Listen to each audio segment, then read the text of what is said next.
Yeah,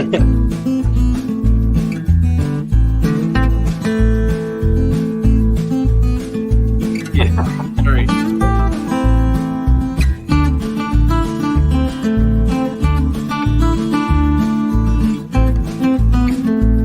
Whoa, this ain't going.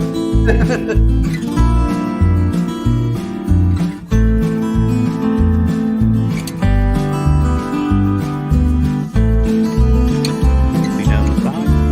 And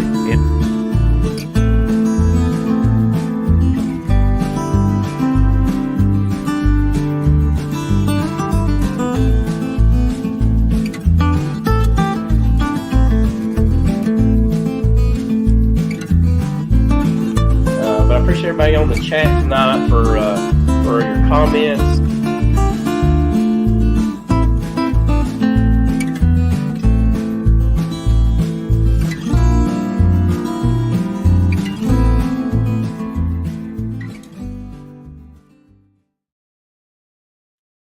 Hey, everybody. It's just us today. Well, for a little while anyway. Yeah, Lee will be in here shortly. He had to work late, I guess. Yeah, he should be in here before too long. And then Ricky's still gallivanting about in Mexico. Mm-hmm. Maybe we'll let him back next week. Yeah, maybe we'll bring him on as a special guest. How about that? Bring him on as a special guest for his own YouTube live channel.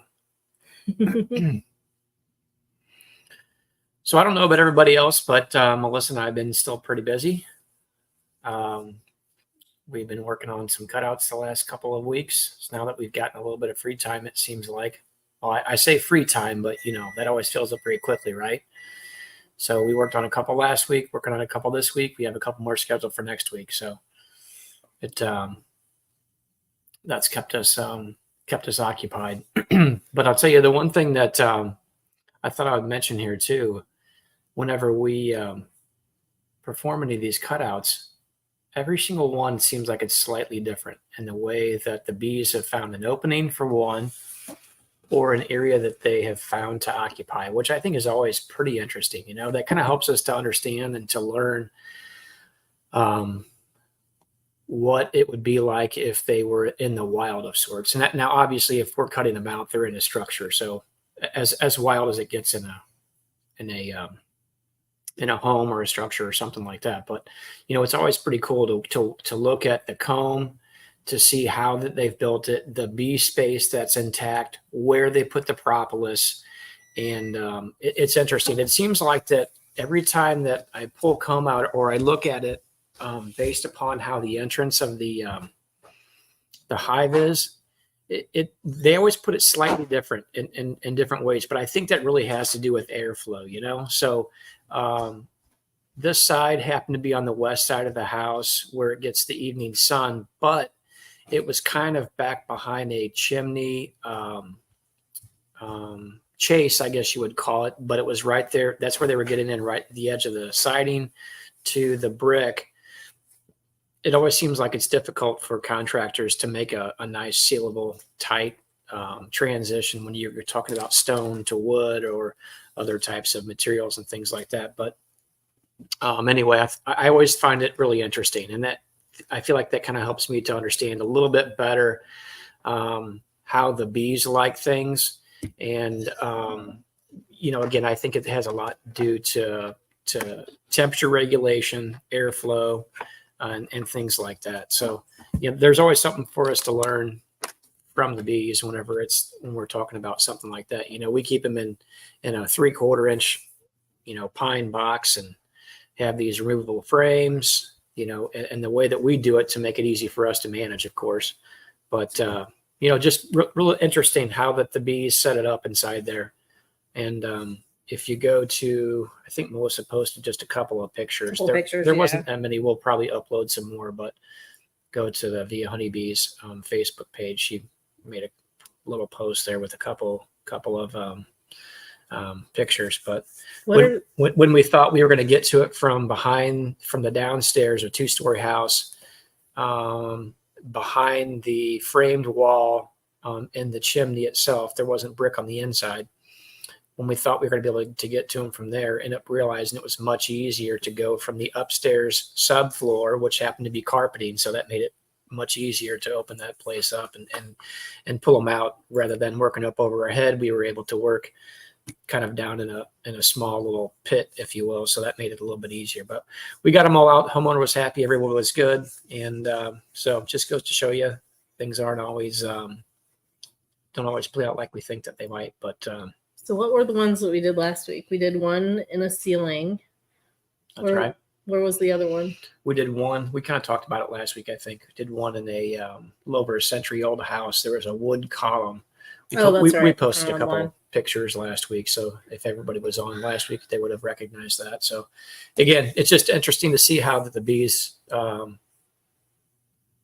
build the comb inside there, and how they temperature regulate things and bring air in, and so on and so forth. So, they're pretty interesting little insects for sure. So the interesting thing, though, about the cutouts that we're doing this week, we did one today, we're doing one tomorrow, is the one we're doing tomorrow, we actually removed bees from her house last year.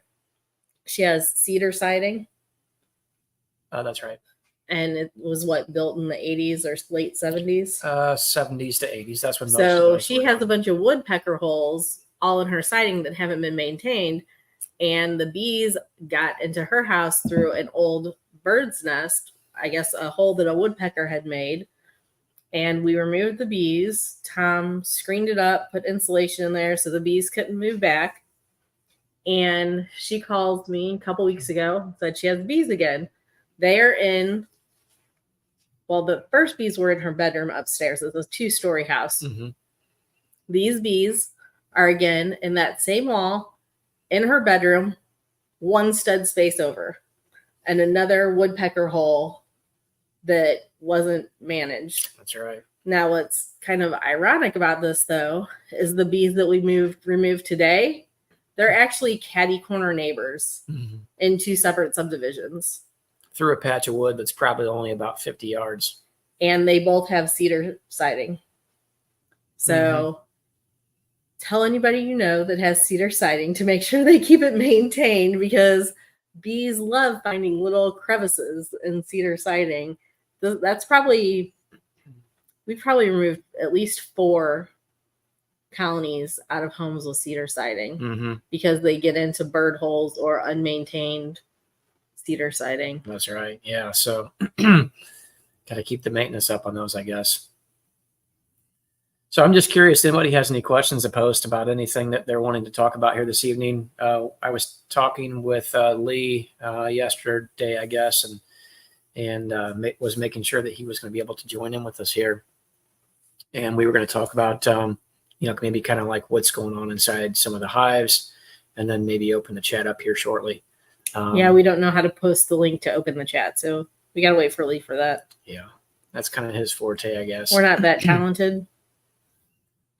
So one thing we didn't really talk about much last week is we together spoke at the Missouri State Beekeepers Association conference in Warrensburg here on Saturday. It was their largest conference they ever had. Cayman was their keynote. That's right. Corey spoke, Natalie spoke, and then there was just I think the rest of the speakers were just people from Missouri that have different specialties and stuff like that. We spoke on going from a hobbyist to sideliner. So that was fun.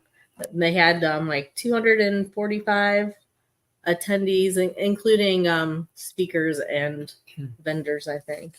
So that was their largest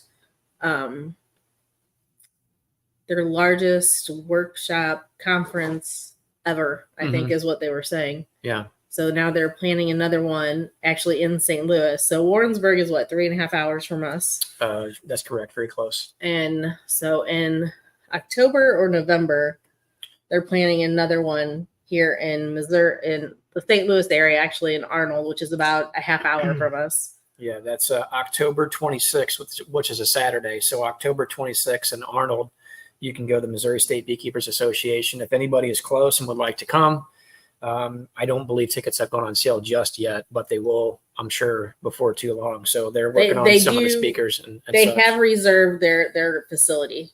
Right. So they have a facility. That's for sure the date. I think they want to get some speakers locked down before they start selling tickets. And Brian, you're right. We are full-time hobbyists. We are not sideliners. I'm in denial. We're full-time hobbyists. Well, there we are. There we are with the labels again. Got to have the labels on there, right?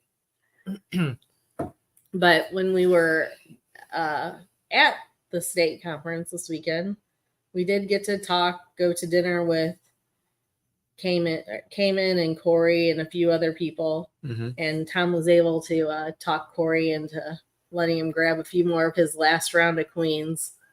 So Tom's got to go, or I guess you did it yesterday. Mm-hmm. Made 5 splits. So. Yeah, I was only able to get 6. I shared them with somebody else. So, and then I had to take care of somebody that we mentor. So I sold him 1, and then we got 5 for ourselves now. So hopefully Melissa's graphs that she put in here a couple days ago will do well and take, so we can make our last rounds of queens. I guess those will be considered solstice queens, and we're going to use those for plugging in here, over the next couple of months. After we pull honey. Yeah, to make sure if we have any queens that don't have any, any brood patterns that are just unacceptable, or seem like that she's starting to fail, we're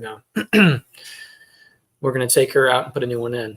So, and whatever's left over, we'll overwinter them in nukes to sell in the spring, mm-hmm. or to plug in.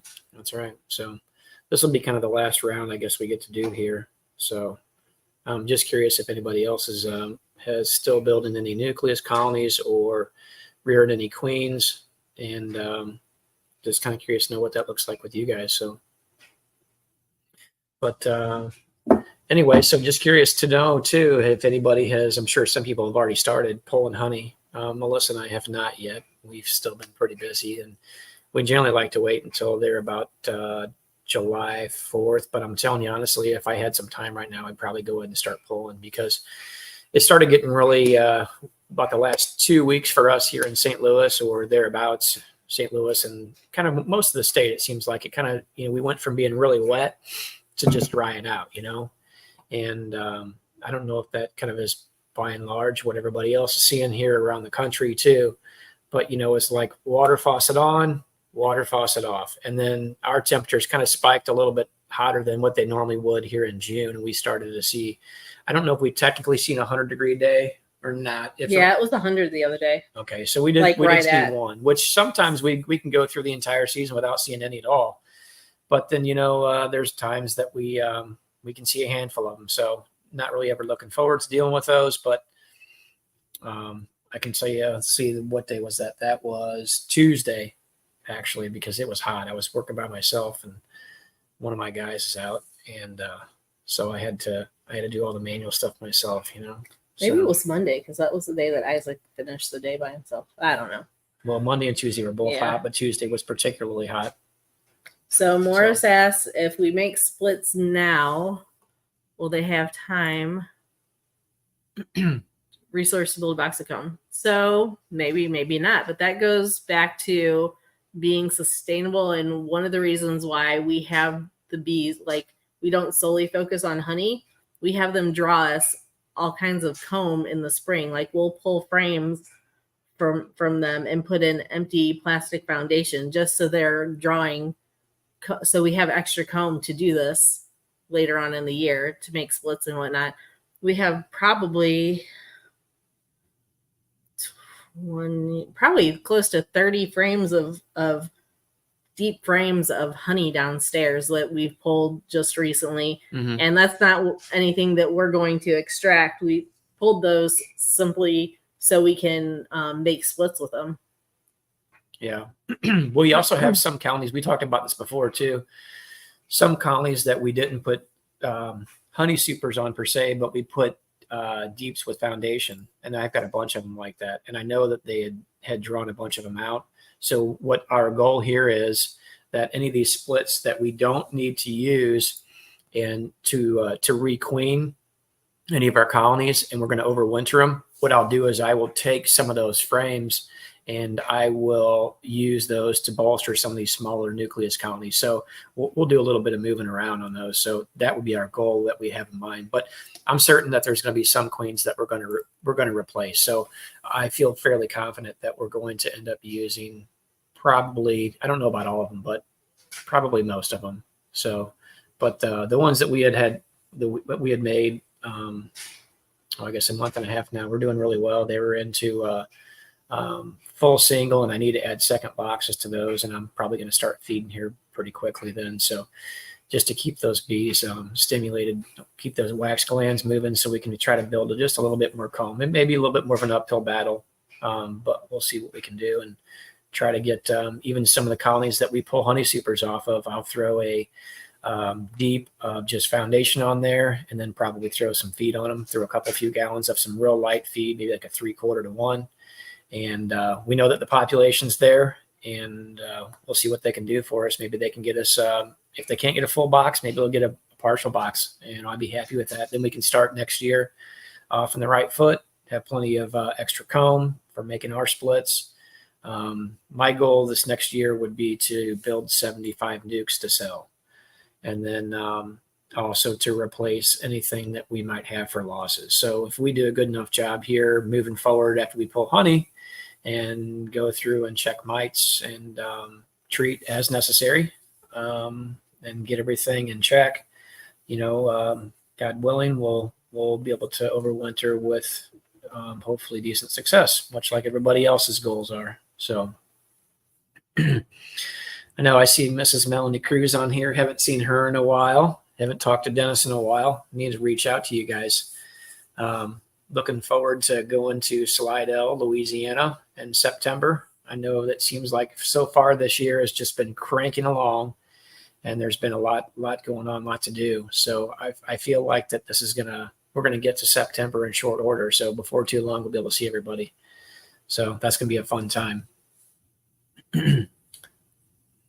How are we managing your nectar flow at this time of year? Ours seems to be slowing down quite a bit. It started off really strong. I want to say maybe it was around the end of April, beginning of May. It was just like a water faucet turned on, and they were just packing it away. They were backfilling our top brood box. Yeah.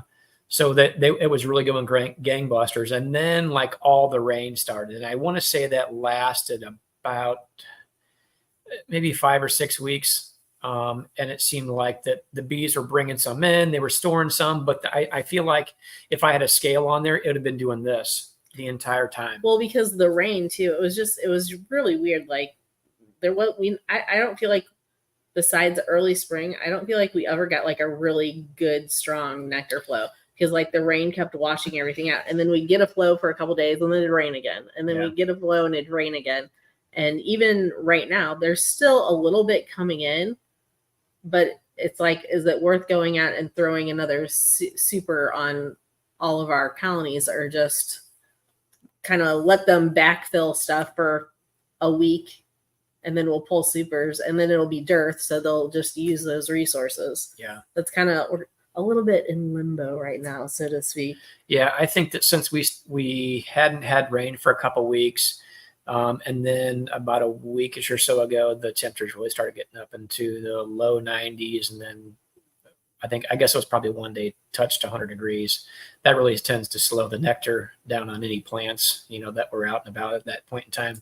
I will say though that I did see, I still have seen pollen coming in, and I seen on the cutout we did today, there was still pollen coming in on the legs of some of the bees, and it was not a ton like you'd see in the early spring, but there was still, enough to sustain. So that's a good thing. I'd rather have some pollen coming in after we pull honey supers, and then be able to feed them back a sugar syrup. That's a little bit easier, because I still think it's really hard to replicate pollen. I realize nectar is too, but pollen, I think, pollen. Okay. That protein, I think that even with those pollen patties that we use, and we use them real sparingly, I don't know. I'm not convinced, and there's not any scientific data back behind it, but I'm just not convinced it's the same. But I think that the bees can do pretty well on regular sugar syrup. So Anyway, we'll see how that works. So Miss Melanie says, where's she? I'm gonna pull that comment up. Where's it at? That's right there. She says, y'all get with that speaking crowd and forget about us little hands. That would never happen. No. Hey, I'm still a little peon, so there's that. I'm nobody big, I'm just a guy here that runs his mouth. Just ask Dennis, he'll tell you. And I actually asked JW. JW will tell you the same thing. I'm just a little guy just running his mouth here, right? So no, hey, listen, Mrs. Melanie and Dennis, we love you guys. We miss you guys too, and hopefully we haven't even talked about what we're going to do this year as far as vacation or whatever. But if we can decide we're going to make it down to Florida and we're going to drive, then we'll have to stop in for a day or so and visit with you all for a little while if it's in the cards. So we'll see how that works out. We're gonna pull honey the second week in July. That's the plan right now anyway. Right. You know how all plans go though. We'll see how that works out. Melissa likes to make a plan and then push it back a week and then maybe push it back another week. That's her plan. Her plan is to push things back. I'm gonna push you. So let's see. So Brian said he spun 3 times this week. Wow. So do you just do it by yard, Brian, I guess? And I want to pull it all at one time and get it over with. I don't want to spin several times.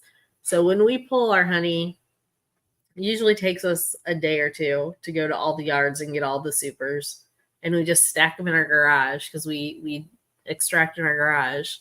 And then it takes us about 2 days to extract everything. But then we just take our supers, and last year he took them and put them in one of our out yards on his trailer and just let the bees clean them up and drive them out. That worked out really well. Yeah, I put them I was probably 300 yards away from the colonies. So as to not any other potential bees that are in the area, which would be one of our other yards. We don't want to cause any robbing there. And then last year we did is our colonies that were really strong, we actually put a deep hive body with plastic foundation, undrawn foundation on top of them because there was still just like a little trickle coming in. And we got a lot of drawn comb doing that. Mm-hmm. And it gave them space, because we pushed them all down into 2 boxes from, 3-4 supers or whatever. So it gave them room. And there was a little bit of a trickle still going on. So we got some comb drawn out. Yeah. JW, we'll feed any splits we make. They'll be being fed constantly. Well, I don't disagree with what you're saying there, JW. It's difficult to do. It's a tough uphill battle. And I realize that getting mated queens back will be a little bit harder to do. And I would expect that my take would not be as good. But if we're doing it off of our own grafts, I really don't have a lot to lose. And the idea that I'm going to get them built up into a doubled up colony is a doubled up nuke. Yeah, I can. Frame. Yeah, definitely not an 8 frame. A doubled up nuke I can do, especially with having the extra frames from the other colonies that we had them to build out for us earlier this year. So feeding a little bit of sugar syrup, we can get that. Should be able to get that done. But I would anticipate being able to use some of these queens as plugging in, which is what my goal is going to be. So we'll see how that works out. We'll be sure to get back with you guys and let you know if we had a complete and utter failure or what kind of take we had on that. So that's just the goal that we have, so we're going to try it out and see how it works out for us. So looks like Tom's going to be grafting tomorrow for around 45 cells.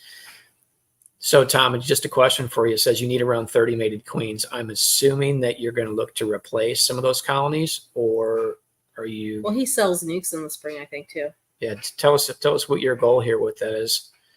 I'm doing a second graft on the 4th to the 5th, so just here in the next week? Yeah, that's next week. Yeah, next week. So crazy that's already going to be in July here. So Joey extracted today. Pulling the 4th. Yep, long weekend, definitely. Joey extracted today. Yeah, Mr. Joey. He's always got something going on. You guys ought to check out. I like to watch his. I don't really comment too much to your channel, Joey, but that doesn't mean I don't watch those videos. So I enjoy. It seems like you put out some really good quality videos and spend a lot of time on making some really nice videos. And I think they're really really well put together and really educational. So keep doing what you're doing there. Like I said, I really enjoy watching them. So Brian's talking here about his solar farm yard. He was telling me a little bit about it when we were out there in Colorado with him. We didn't get a chance to go by and look at it, but seemed like a pretty good gig. We saw it from the highway. Yeah, well, yeah, it was off in the distance. He showed us off in the distance where it would have been at, there in Lakewood, Colorado, just outside of Denver there. So click on his next one down. Yeah. Okay, he's got a lot of comb honey frames close to cab too. Yeah, I seen your couple of posts you made here this evening. I thought that was pretty cool. We haven't. I think we're going to have some cut comb, but not as much as I was hoping and anticipating. Now, we got them on a little bit late. Yeah. But if we would have had our normal nectar flow, we would have been able to build those out and make that happen. So I think we'll have some.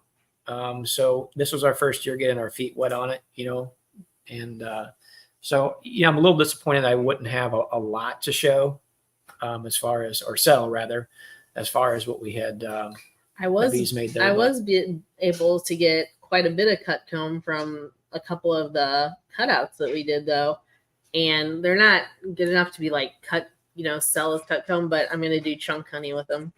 Well, we're also going to put them out on our table too for sampling and stuff like that. Yeah, so people can sample, see what it's like. It's kind of a, we did that at a market earlier this spring. I was able to pull a piece out under one of the feeders that I had, and it hadn't had feed. It hadn't had feed in it for a really long time. So I know what was in it was not sugar syrup. I just happened to leave them on there. I was kind of storing them on there, which I probably shouldn't have done, but. Anyway, we were under that strong nectar flow then. So I fed early spring, and then they built some comb up in there, even though there wasn't anything in there. And then they stored it. So we took it back to one of the, not shows, but the markets that we had done. And people I was doing a market that day. So Tom took it straight from the hive, straight to the market, and people were just digging into it. Yeah. They thought it was pretty cool. For sure. I was going to say something about that, but I can't remember. Yeah, this weekend we actually, on Saturday, the town just next to us, Pacific, is having a car show, and we're going to have a booth up there. So that'll be fun. There's usually a lot of people there, so it should do well. So who else is Brian wants to know who else is making comb honey this year. Curious to know how everybody does it, and how much they're able to make. And I'm even curious to know if you're willing to divulge. I'm curious to know what you guys charge for it in your area. Do you use a starter strip, or do you just let them draw straight from the top bar? Yeah, curious to know that too. We tried a starter strip this year. Not sure if I was a huge fan of it, but again, I feel like that,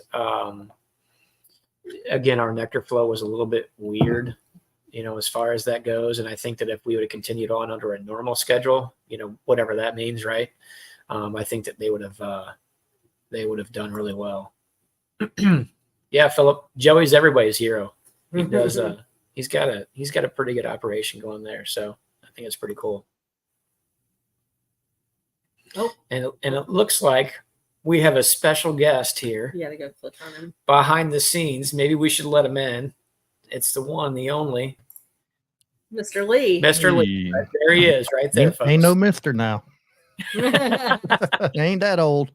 I don't know. Me and Tom had this discussion here a while back. He was texting me, Mr. Lee. I said, heck, you older than I am. And for some reason, I felt like the conversation we had earlier, I thought you were like a year or two older than me. And I'm like, wait a minute, I'm older than you? I probably just look it. Yeah. Well, I keep mine shorter, but I still got some. That's why he wears a hat all the time. It's all gray. Got a little gray there. Well, that's just because I'm married, Lee. If I wasn't married, that'd just be all just dark hair, Hey. So that's just what I get, I guess. You digging that hole deeper now. I'm I telling you. know. I know. I'm really good at opening up my mouth and putting my foot right in it. Just I can't help it. Did you see this comment from JW? What's that? Posted up there. Let's see what he said. JW says, "Watch him, Joey. He's buttering me up. He's coming to slide in." Hey, listen, I'm just going to throw this out there. I'm pretty sure JW is going to buy dinner for anybody that comes down, meets up with us down there. I mean, I'm just telling you, a man that kept cattle for a living, I'm pretty sure he's taking us to a steakhouse. Just going to leave it right there. Sound like a good plan to me. See? Lee and I, Melissa, we're already, my mouth's watering right now. I think I even got Renee talked into coming. All right. That's good. That's I kept on telling her a while ago. I said, everybody said that you better be there. She looked at me, shook her head. She said, "What day is it?" That's good. Okay, good. Yep. Looking forward to meeting her face to face. And yeah. I might end up like you. I might have a little black under the eye. Yeah. Black eye never hurt anybody. Oh, You'll be all right. Nah, I was running a little late today. We had a lot of work and just trying to get stuff done. And then I might have 30 minutes. And I got something I got to do tonight too. Okay. Let's see. I think Joey's in. He said he liked steak too. Hey. Paul Hale's in too. Paul's ready to go. Sounds good. So looks like everybody uses the starter strip. I think JW said he's going to bring his boat down there too. So I told him I was going to hitch it to the back of his plane. Remember? Yeah, I'm not sure how that's going to work, but I'd like to see a video of it anyway. I'm just thinking that if he does that, then I'm going to bring my wakeboard and rope down there. He can pull me up the canal with his boat. Pretty sure he's going to pull you right into a gator pit, I bet. I guess that means I better not fall, huh? As far as like y'all were talking the cut comb and everything, the only way I've done it so far, instead of using the regular starter strips, I buy the whole sheets from Better Bee. The cut comb sheet is basically it's wax foundation, but it's extra thin. Okay. Yeah. Thin surplus, yeah. Yeah. Which is what we used as a starter strip. It was really thin. Yeah, some of them they'll buy that and then just cut it into pieces, but I just stuck the whole thing in there. And the couple years that I done it, I mean, they drew it out good.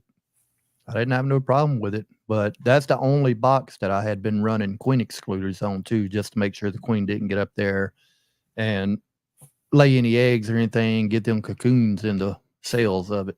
Yeah. Yeah, that would probably kill that piece. And if she started to do that. So Brian said he has the Pierce heated comb cutter, which we have it too. We have both sizes, but we've yet to use it because this is the first year we're doing cut comb. Well, I mean, hopefully we will get to use it here before too long. I know. That's so what I'm saying. Yeah. So we had a gal out to our club meeting last week, and help me with her name. Pam Carter. Is that what it was? Yeah. With the honey show. Yeah, the honey show. She's a honey judge for the. She's under Brut's English, so I forget what the name of their what the name of that show is organization specifically is. But she taught us a little bit of stuff, and one of the things I asked her to talk about was we got those same frames, Brian from Skipper. Yeah, Skipper Luttrell. Yeah, he's an interesting guy there. Oh, he's a cool guy. I like him. Yeah. I really do. He's a down to earth fella, and yeah, so we got the same ones. But she came out to our club, and I asked her to talk to us about how to prepare and show honey, wax, and cut comb in particular. I felt like we needed some education in that source. So she kind of helped us out a little bit. Kind of ran short on time for the cut comb portion, but said she'd be willing to come back. So I don't know. We'll maybe see about, I don't know, maybe that would even be something that we might utilize for just spitballing, maybe for our little conference setting or something. I don't know if that was an interest that people had, they were looking for. And we talked about doing a few different things here this year. So looking forward to that. So I know one of the guys that we have in our club doesn't use any starter strip at all. He said he just, in that top little notch in the top of the frame, he just runs a little bit of a bead of beeswax up in there, and then that's all he does. So that's kind of his go-to method. And I think it seems like everybody does just a little bit different, but I like to understand how everybody, does theirs and how it works out for them, How much were those frames we bought from Skipper? Oh, I don't remember now. If I told you, I'd probably be lying. Was it more than $1 each?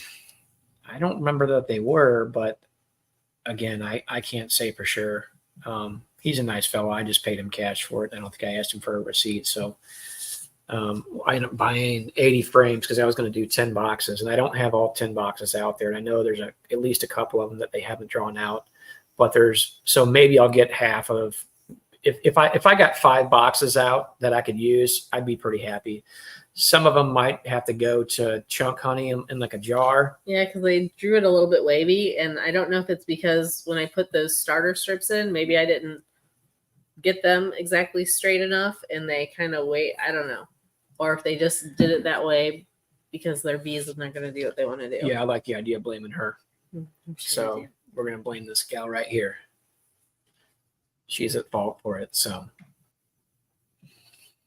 but I don't know. Maybe I'll even get some more frames at Nobby if Skipper Luttrell is coming back. I might purchase a handful more to have them ready to go and try a different method here this year. And hopefully our nectar flow next year is prolific and works out well. So As far as y'all's cut comb stuff, what's the price difference y'all do on that? I don't remember what we were talking about setting the price at, to be really honest with you. I was going to see what the market is around our area. And I'm pretty sure it's between $15 and $20 though. But for a 4x4. yeah. Okay. So, But see, the only way I had done it before, I was just cutting like 2x4 strips okay. and then putting it. I had the 1 pound round glass jars from Better Mhm. Bee. So I Mhm. would put a 2x4 down in it and then finish filling it with honey. And I didn't really know the price difference at the time. And I was only charging $2 more for that jar versus a regular jar of liquid honey. Yeah. So I feel like you could have gotten a lot more for Yeah. that. They were selling quick, and everybody said, "Man, that's the cheapest I ever seen it." Yeah. So that told me I needed to go up on the price, but I hadn't done any lately. Yeah. Yeah. Phillips here is saying people at the market won't care if they're wavy. I don't know. I'm a little bit OCD, so I don't know. I think what I'll do is some that are really pristine, I'll probably charge a premium for, and then some that I think are just nice and present well, maybe I'll use them for, cut comb in a jar or, do some chunk honey or something like that. So, we'll probably gauge it and see how it looks and how it presents. I want to be able to offer something really nice to people, especially if they're going to pay a premium, for what it is that we're producing here. So DC likes chunk honey better than comb honey. okay. I feel like, and maybe I'm wrong, and you guys tell me what your thoughts are here. In my head, I feel like doing chunk honey in a jar would be a little bit easier because you wouldn't have to look for that spotless presentation, where you don't get any excess sitting in the little 4x4 dish where it's, there's excess honey sitting in the bottom that kind of kills the presentation. You have a nice dry cap on it, So I feel like you really have to scrutinize if you're going to do the 4x4s, as opposed to doing the chunk honey. So I don't know. I would imagine that if something that I'm not really liking as far as what our product is if I don't think it's perfect or, really nice, we'll probably do some of those as chunk honey. Yeah. One of the things I was going to say that the gal that came out to talk to us about doing honey and presenting and showing and stuff, she actually talks about using a really thin knife that's extremely sharp, and she soaks it in hot water and then dries it off before she goes, and she'll cut down through it. She doesn't use like Brian with Flower Street pointed out earlier. He said, when you use that Pierce cutter, it's nice, but it's not show quality nice. She talked about using a really thin blade, almost like maybe what you might use on a filleting knife or something. Well, I think she uses the cutter thing and just to set it down on there to make the lines, and then she uses her knife. Yeah, and then she slices down through it. She goes and she wipes it off, kind of lightly heats it back up in water and does it again and makes all 4 cuts, and then lays it really nice on a wire sheet, like a baking rack. so that way it can drip off. And I think she said let it drip for like 8 hours or Yeah, better. something like that. I don't remember. For quite a while. Maybe it was even 24 hours overnight or something like that. And then you can, once it continues to drip out, all the way, then you can take that and put it in your display piece. So, I mean, for all you veterans on there, let me know if that's how you guys do it or what, what your process is. The only way I had cut mine before, I'd cut it with 2 different knives. I tried it with a regular fillet knife, but I didn't heat it up or anything. And then I used a bread knife. Okay. Just that way it had that serrated edge and I wasn't having to push down on it quite as hard. Yeah. So now when you cut it, did you just kind of let it sink down through it, or did you kind of lightly drag it back as you were doing it? I lightly drug it back. Okay, I gotcha. Yeah. Well, this will be a learning experience for us. So I'm going to go ahead and drop that link in there because I see one person that's wanting in now. I see that. And I've got 20 minutes. All right. Since Ricky's not here, he can't post that link to the top. But just to let y'all know, when I do leave, if y'all want to, if you look at the bottom of your screen there, it says invite. Mm-hmm. You can click that and it'll pop a little window up and then just copy the link there and then paste it into the comments on the side. Oh, okay. I gotcha. You may have to do it a couple times or whatever as it goes by. Now we can be cool and open the chat for you guys. How about that? Once you click that invite, like I said, a little window's going to pop up in the center. Just click copy and then click the X that's in that window. Don't click the very top or you'll shut yourself out. Yeah. DC's Bees asks, what about a heated uncapping knife? Yeah, I don't know. I mean, I'd be curious to know what everybody has used, if that's an option or not. The only thing that she mentioned, and if I'm thinking out loud, I'm wondering if the heated uncapping knife is a little bit too wide, where she specifically pointed out you want a really thin knife. She didn't specifically say fillet knife, but she said one of her kitchen knives, and she said it was extremely sharp. So maybe like a little paring knife or something.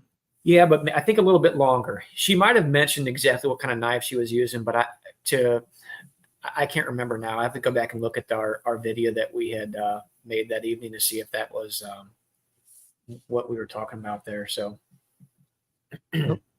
well, Brian was down there in the hey Brian, where'd you go? Yeah, I seen them down the bottom. Come on back, Brian.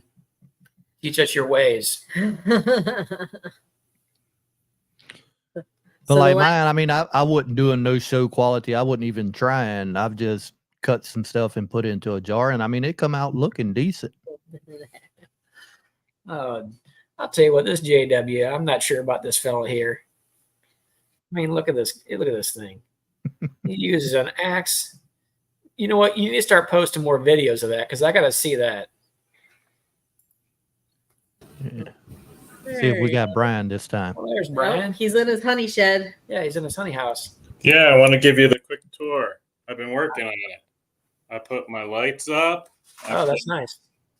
This is the thing I'm excited about the most. This is my observation. Well, this is exciting too. I hung up all my How about that? foods so they're all nice and organized. Nice. But here's my observation hive. I've had it in my house the past couple of years, but I'm going to try to have it over winter in here. You know, it's got like a hole out the outside. You can even see the light, right? It goes just right outside. And it's 2x4. And super excited about that. But I wanted to jump in and add to the comb honey conversation a little bit too. Okay. And that's what I like about that Pierce cutter is, like I said in the comments, definitely not show quality cuts. When you want to do show quality, you don't want to show any serration at all. You want the cleanest cut possible with no honey spillage at all. And that doesn't do that. What it does do is it makes a nice consistent cut every single time. So I'm putting the exact same size in my container every single time. So for me, for mass production purposes, it's perfect. If I was going to try to enter something in a show, I would definitely not use that. What you guys were talking about, that lady doing, is what I've heard is do it. Now, how long do you let after you cut it, how long do you let it drain? Like a half hour. Like 95% of it is drained by then. So I cut it. By the time I got done cutting those 3 frames, I got out the box, I organized everything, put my glove on to handle it, and then put them all in. Now, do you use the hard plastic cases or do you use the clamshell cases? Yeah, I'll show you. I use the hard ones. But, you know, I'm also of the philosophy where you spend money on your packaging and you get it back on the back end. Yeah. So I'm happy to spend the extra money on the hard ones. We only do the 2x4s and we get $15 for them all day long. And I've had times where there've been a couple that have been kind of super skinny where I've just charged 12 for, but I'll have it like on a different table. Yeah. Like a different day. Sure. So you can see, there you go. Oh yeah. So I got from 3 frames, I got 24 and a half cuts. I have one of them, like this is a half cut. I'll sell this for like $8. Yeah. But it's still in the case and it still gets a label. So I'm going to round up instead of down because Sure. Yeah. this is over $1 in cost per these. So, so what I like to do as far as making comb honey, and what I realized was a lot of my nectar management has been driven by the fact that I've had limited equipment and limited frames of drawn comb. Mm-hmm. So I started doing this because I've needed honey to bring to the market. So as soon as frames were ready, I was pulling them and spinning them off, right? So that's what drove my need to be like, okay, I've got to start doing this. So what I would do was my first extractor held 9 frames in it. So I would go around, I'd pull the first 9 frames that I found and replace them with a foundationless. And what's good about that timing is when that first frame is getting capped off, that's when the flow's on really hard, right? It's when it's turned on enough that that thing's packed out and it's capped off. So if you replace it with a gap in their honey box, they're going to want to fill it in really hard, right? So do you feel like they kept it really straight and really nice because they were being sandwiched between 2 that were already filled out? Yeah, it takes a little bit of micromanagement as they're drawing them out too. Like my 8-frame boxes, I'm even spacing 7 frames in my 8-frame box so that doesn't happen. Yesterday, I was going back. I had like 5 foundationless frames in a row, and like half of the frame looked great, and then they would cross comb to the other one. So I did a lot of surgery and I was cutting out anything going the wrong direction. And then I kind of made them going opposite ways. So any gap had adjacent to it solid frames, right? So it took a little micromanagement on that part. But man, I'm getting $120 per frame if I'm getting them fully cut out. I'm getting 8 pieces cut in 2x4s and $15 a piece. So it's worth it for me to micromanage those frames. Sure. Absolutely. So my first 9 frames, foundationless. And then I bring those 9 frames, spin them out. And then I go to my next yard, find the next 9 capped frames and replace them with those wet frames. And then do it again and do it again and do it again. So I'm putting wet frames right back on a colony that has capped frames. And it went from doing it 9 frames at a time. Now I'm doing it to 30 frames at a time. So I'm trying to time it so I can get 30 frames per yard.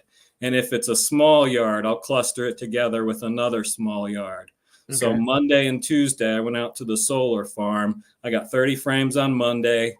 I previewed everything for Tuesday, and I knew I had enough for Tuesday. So I went home Monday night, spun out those frames, brought them back Tuesday, took 30 more frames, put those wet frames back on.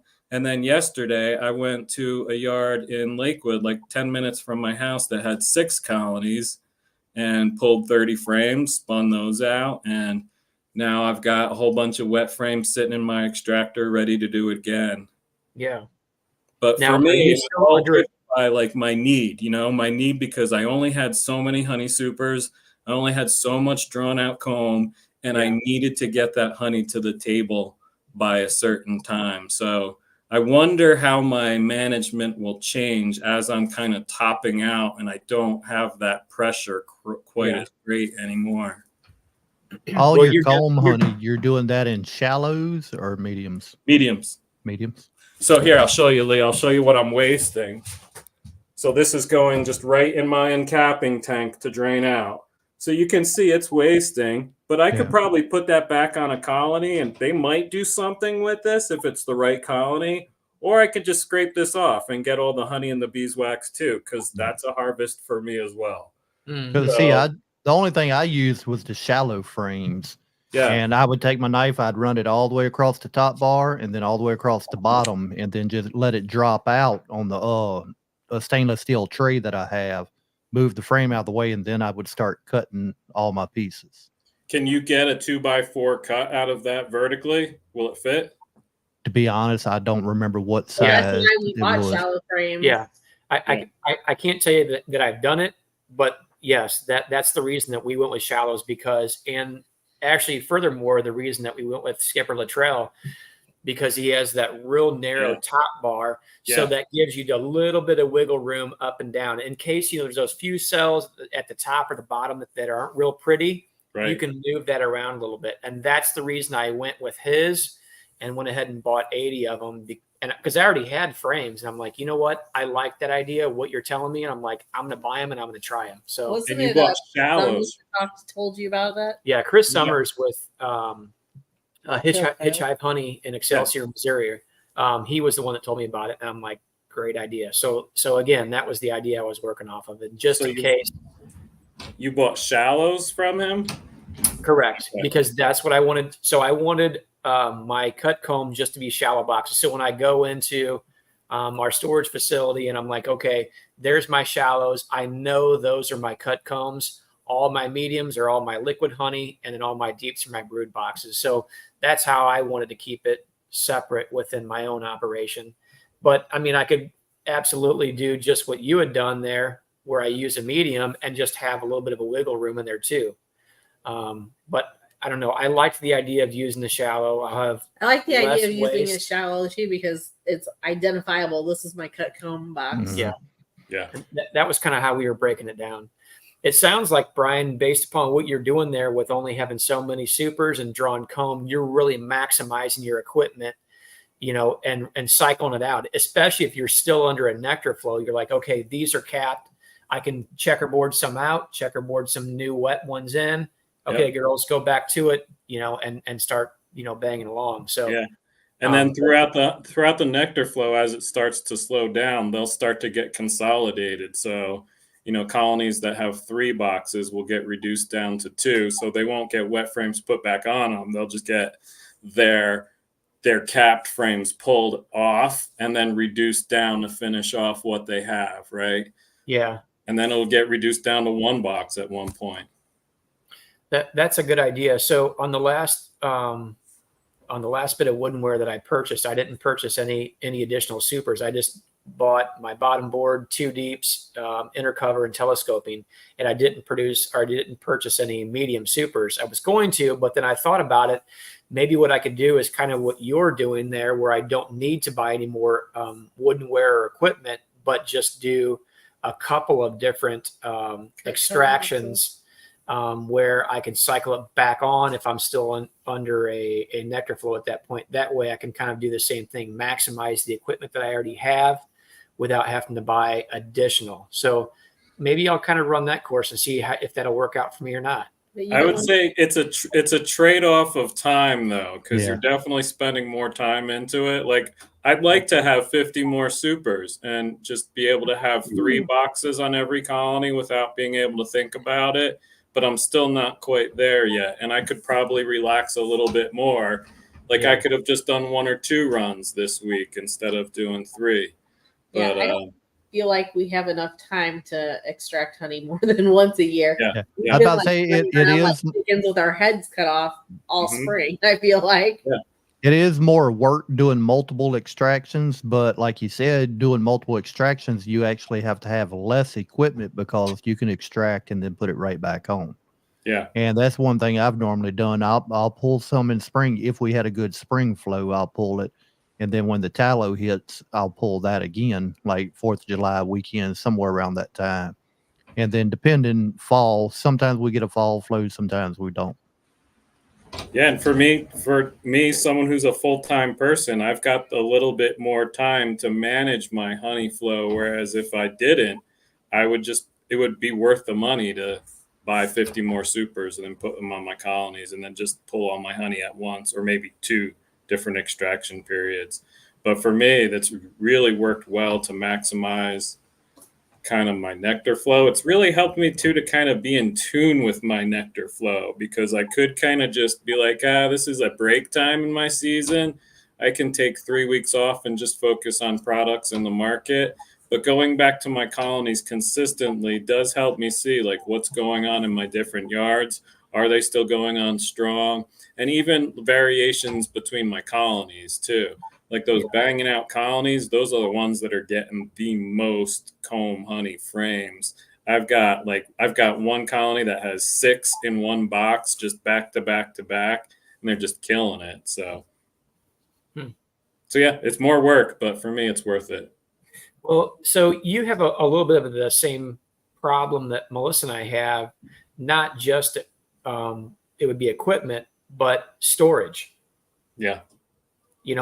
That's something you have to think about too. If you have a huge building and you've got all the storage room you need, that's not a problem for you. But when you're limited to a garage or a honey shed, or you're limited to a shipping container where you put all the excess woodenware, you can only fit so much into all these different areas, so something else to think about too.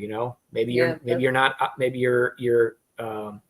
problem is not the money to buy more equipment. Maybe it is storage of said equipment, because again, when you're not using it, it has to go somewhere. And the honey supers, for us anyway, they're only sitting on a colony for a couple months at best. The rest of the time they're being stored. So they're sitting somewhere for storage.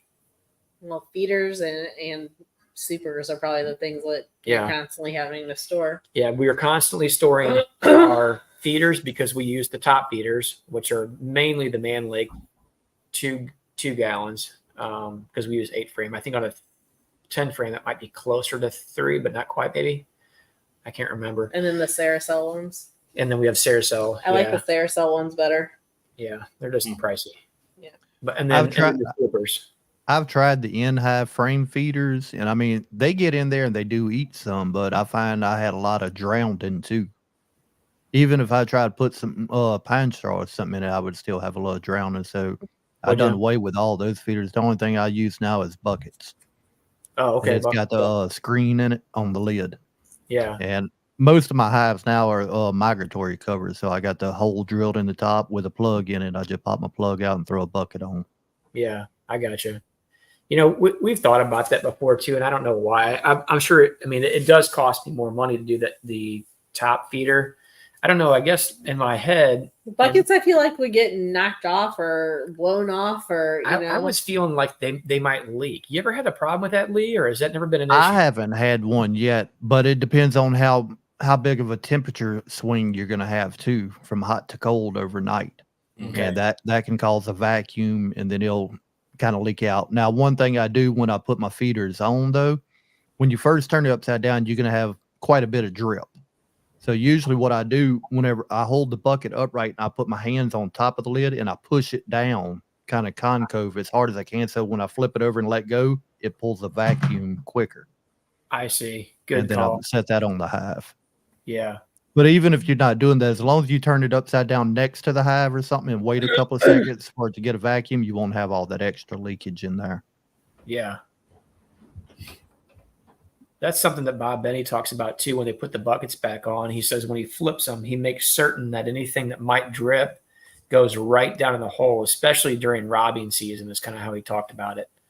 I guess, and he also talked about too filling them all the way up because then it creates a vacuum much faster. Yep. And in my head, I'm envisioning it's cooler out, not hot, where you get a little dripping and you're not worried about it. It's getting cool and you're feeding back. And this thing is dumping on a small colony. And next thing you know, you basically, and this is how I'm viewing it in my head, inadvertently kill this colony because it got dripped on half the night long. The temperatures got cold overnight. and now you have a colony that got wet and cold, and now they're dead. So that's in my head how I've envisioned this, you know. So, like I said, I don't know. I think every feeder has its pros and has its cons. Sometimes the frame feeders or division board feeders, they're more cost effective, and it puts it right next to the other frames of brood and or honey. You know, a hive top feeder separates it a little bit from the colony, so they have to go up and get it. So maybe a real small colony might not be as able to suck that down as fast.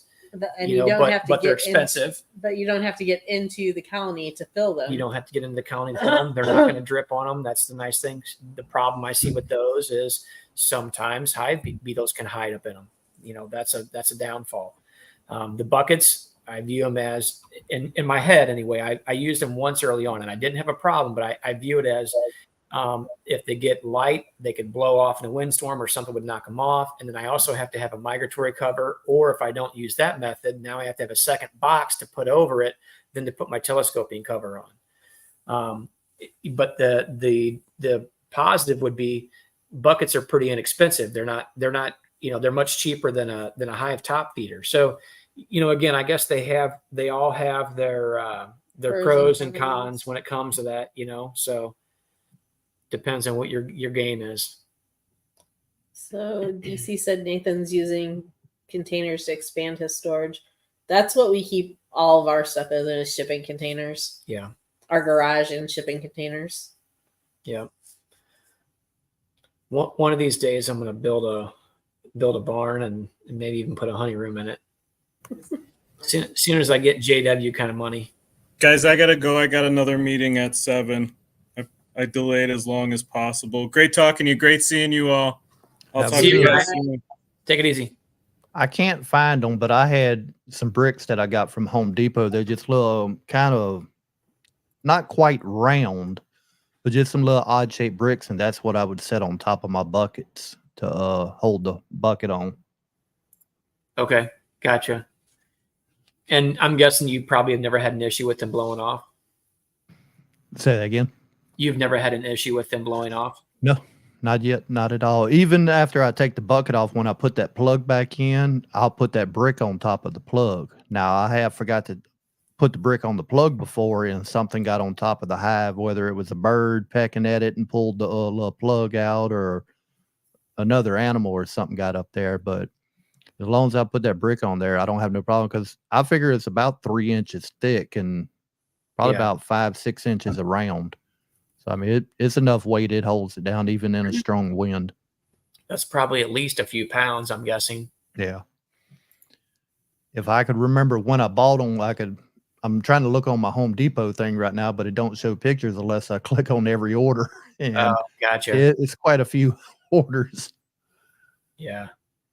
Hey, Tom at Mac, I'm certain that barn with the honey room works great. And at some point we will be there. So, you know, we'll just have to Go down there with MJW.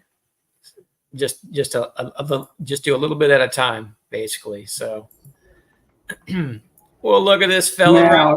Now say what you said about Hey, look what the cat drug in. No, or raccoon. raccoon drug in. It's my pal JW. So JW, looks like you've not really been beekeeping much, but more raccoon keeping here lately. How's that working out for you? Well, can you hear me okay? Yeah, we can hear you. I'm not going to show any more coon pictures or videos. I'm up to 20, and Yeah. I'm averaging about 1.5 a night. Holy cow.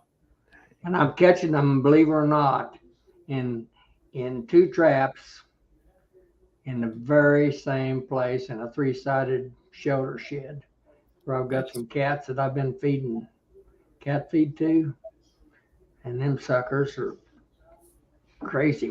I mean, I don't know how many's around, but there's a bunch of them. Yeah, I can see that. I mean, you've been knocking them down every single night. So, and that's only been going on for what, a week? Yeah. Wow. People on YouTube won't understand. Or on YouTube. Yeah. Most of my videos are posted on Facebook only. I don't do much on YouTube usually. Yeah. Carl But says, anyway, I'm not posting anymore. So when you catch them though, you're releasing them at one of your other properties. right? I've taken them up to the river bottoms. If you looked around, there's not a house or a building in 2 or 3 miles, and that's where I'm taking them to from where I'm catching them. yeah. It's about 7.5 miles away. Well, I mean, I don't think that anything you're doing is irresponsible. I think it's a very responsible thing to do. I mean, if they're near the river bottom, there's going to be plenty of food sources down there for them to eat. Oh on. yeah, They'll be just fine. Yeah, well, I just, I don't kill anything but time anymore. Yep. What I tell people, I used to hunt everything. I don't kill anything but time or hunt anything but a place to sit down.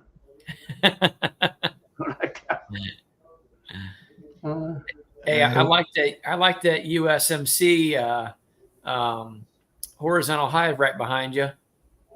Yeah, I stuck that on there. I can't. I've got some better pictures of it, but I couldn't scrape it up real quick to put in my background. So.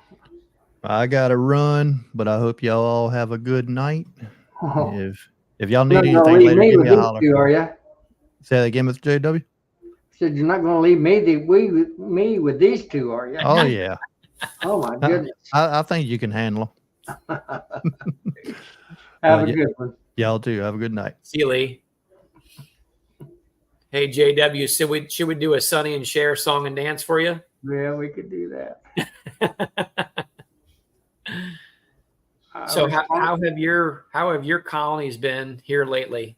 I'm strong. I've been through. I went through 10 this morning until it got hot enough that I decided to forego the rest of them until tomorrow morning. Hey, Philip. Hey guys, how you doing? Hey, how's it going, Philip? Good. What's new? Get in there and help me with these two. I can't run them by myself. So JW, does anybody call you J-Dub? Well, they call me a lot of things. Some stuff you can't repeat on here. Call me a lot of things. What's going on with Ricky tonight? I missed it if y'all covered it at the beginning. He's still in Mexico. Yeah, He'll be back Oh, next week. really? Yep, Okay. So it was going to be gone 3 weeks, so All right. he's out. Good I deal. see a really big crepe myrtle right there behind you over your shoulder. Yeah, well, that's a little one. Oh, I see. Okay. What's that one next to it? That's a big one, right? That's a big one right there, the big white one. Yeah. I say. We can't grow them that big up here in St. Louis. Nope, can't grow them that big. They just keep going until and I'll cut them all the way down almost to the ground. They'll grow back in a couple of years. Yeah, the ones around here get about as big as your little one. Yeah, that's one. See if I can get it in the picture here. See, that's the base of it right there. Yeah, that's pretty big. Probably. That's probably 12, 14 inches. You're in Texas, is that right? Yeah, I'm in Texas, near Dallas. Yep. Yeah, we can't grow anything like that up here in St. Louis. As a matter of fact, when you get kind of north of 70 where we're at, you really can't grow much at all because the problem is they just get just a little bit too cold. It kills them back toward the ground. Not every year, but there's a couple of varieties that are a little bit more hardy than that, and they'll do a little bit better here. But I don't think it's a plant that belongs this far north, to be honest with you. I used to go to a Boy Scout camp up there in the Heart of America Council. I think the name of the place is Iconium. Does that sound right? I'm not familiar with it. Yeah, it's near somewhere near St. Louis. It's in Missouri, but man, you never knew if it was going to be 90 degrees or 60. Yeah. You didn't know it year to year. It was, and man, some of the storms that would blow through there in the middle of the night were crazy. Mm-hmm. Yeah, that mainly happens probably more so in the springtime. It seems like with the storms and such. But the temperature swings are huge, and they can be one night or one day. Let's see, on what day did I do that landscape? Was that Tuesday? So on Tuesday I did some grade work and I prepped an area for a customer for putting in a pool. This was an above ground pool, And I'll tell you what, it was really hot. I was working by myself. I think it touched 100 degrees that day. But then that evening, it cooled way off. Like, I mean, in a matter of a couple hours, it cooled off 15 degrees. And then once it started raining overnight, it was down to like 70 degrees. And the next day, I think it only touched. And this wasn't until the late afternoon. It rained until like 1 o'clock in the afternoon the next day. Yeah, but it was in the like 70s at that point, you know. So, and then today was back up to I think 80 or maybe 82, 84. We were doing a cutout inside. I wasn't paying attention to the temperatures outside. Yeah, it's been 100 here for the last several days, and nope. The heat index has been like 110 to 113 every day. It's been crazy, but I'm taking advantage. I want to show you guys my. I built I guess you could call it a wax melter. But let me show it to you if I can figure out how to turn this camera around. So,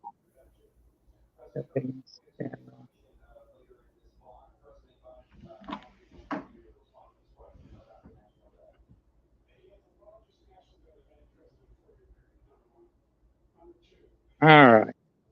That's it. So this is just a regular deep box, and I built this. It's just a frame with a piece of plexiglass screwed to the top of it, really. But what's a little different from wax melters you'll see is something I'm trying out.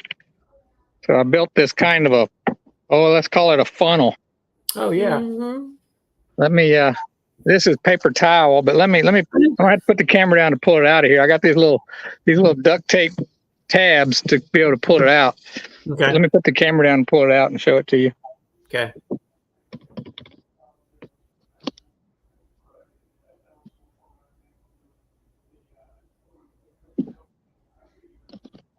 All right. Or it looks like a walk, I guess. Yeah. You have little legs on the side there. Oh, yes. Yeah. And then on the bottom is a 1/4-inch hardware cloth. Okay. It covers it's basically the whole, it's open all the way across. It's not like a metal pan that it drips to one end. You can see some of the wax there that's dripped through. And it's just got 2 paper towels or 2 of those half sheet paper towels that cover the whole thing. And I filled it full of just comb pieces. And this is what I came back to today. And inside there's a cake pan with some water. But that was really nasty comb, but that's pretty clean wax.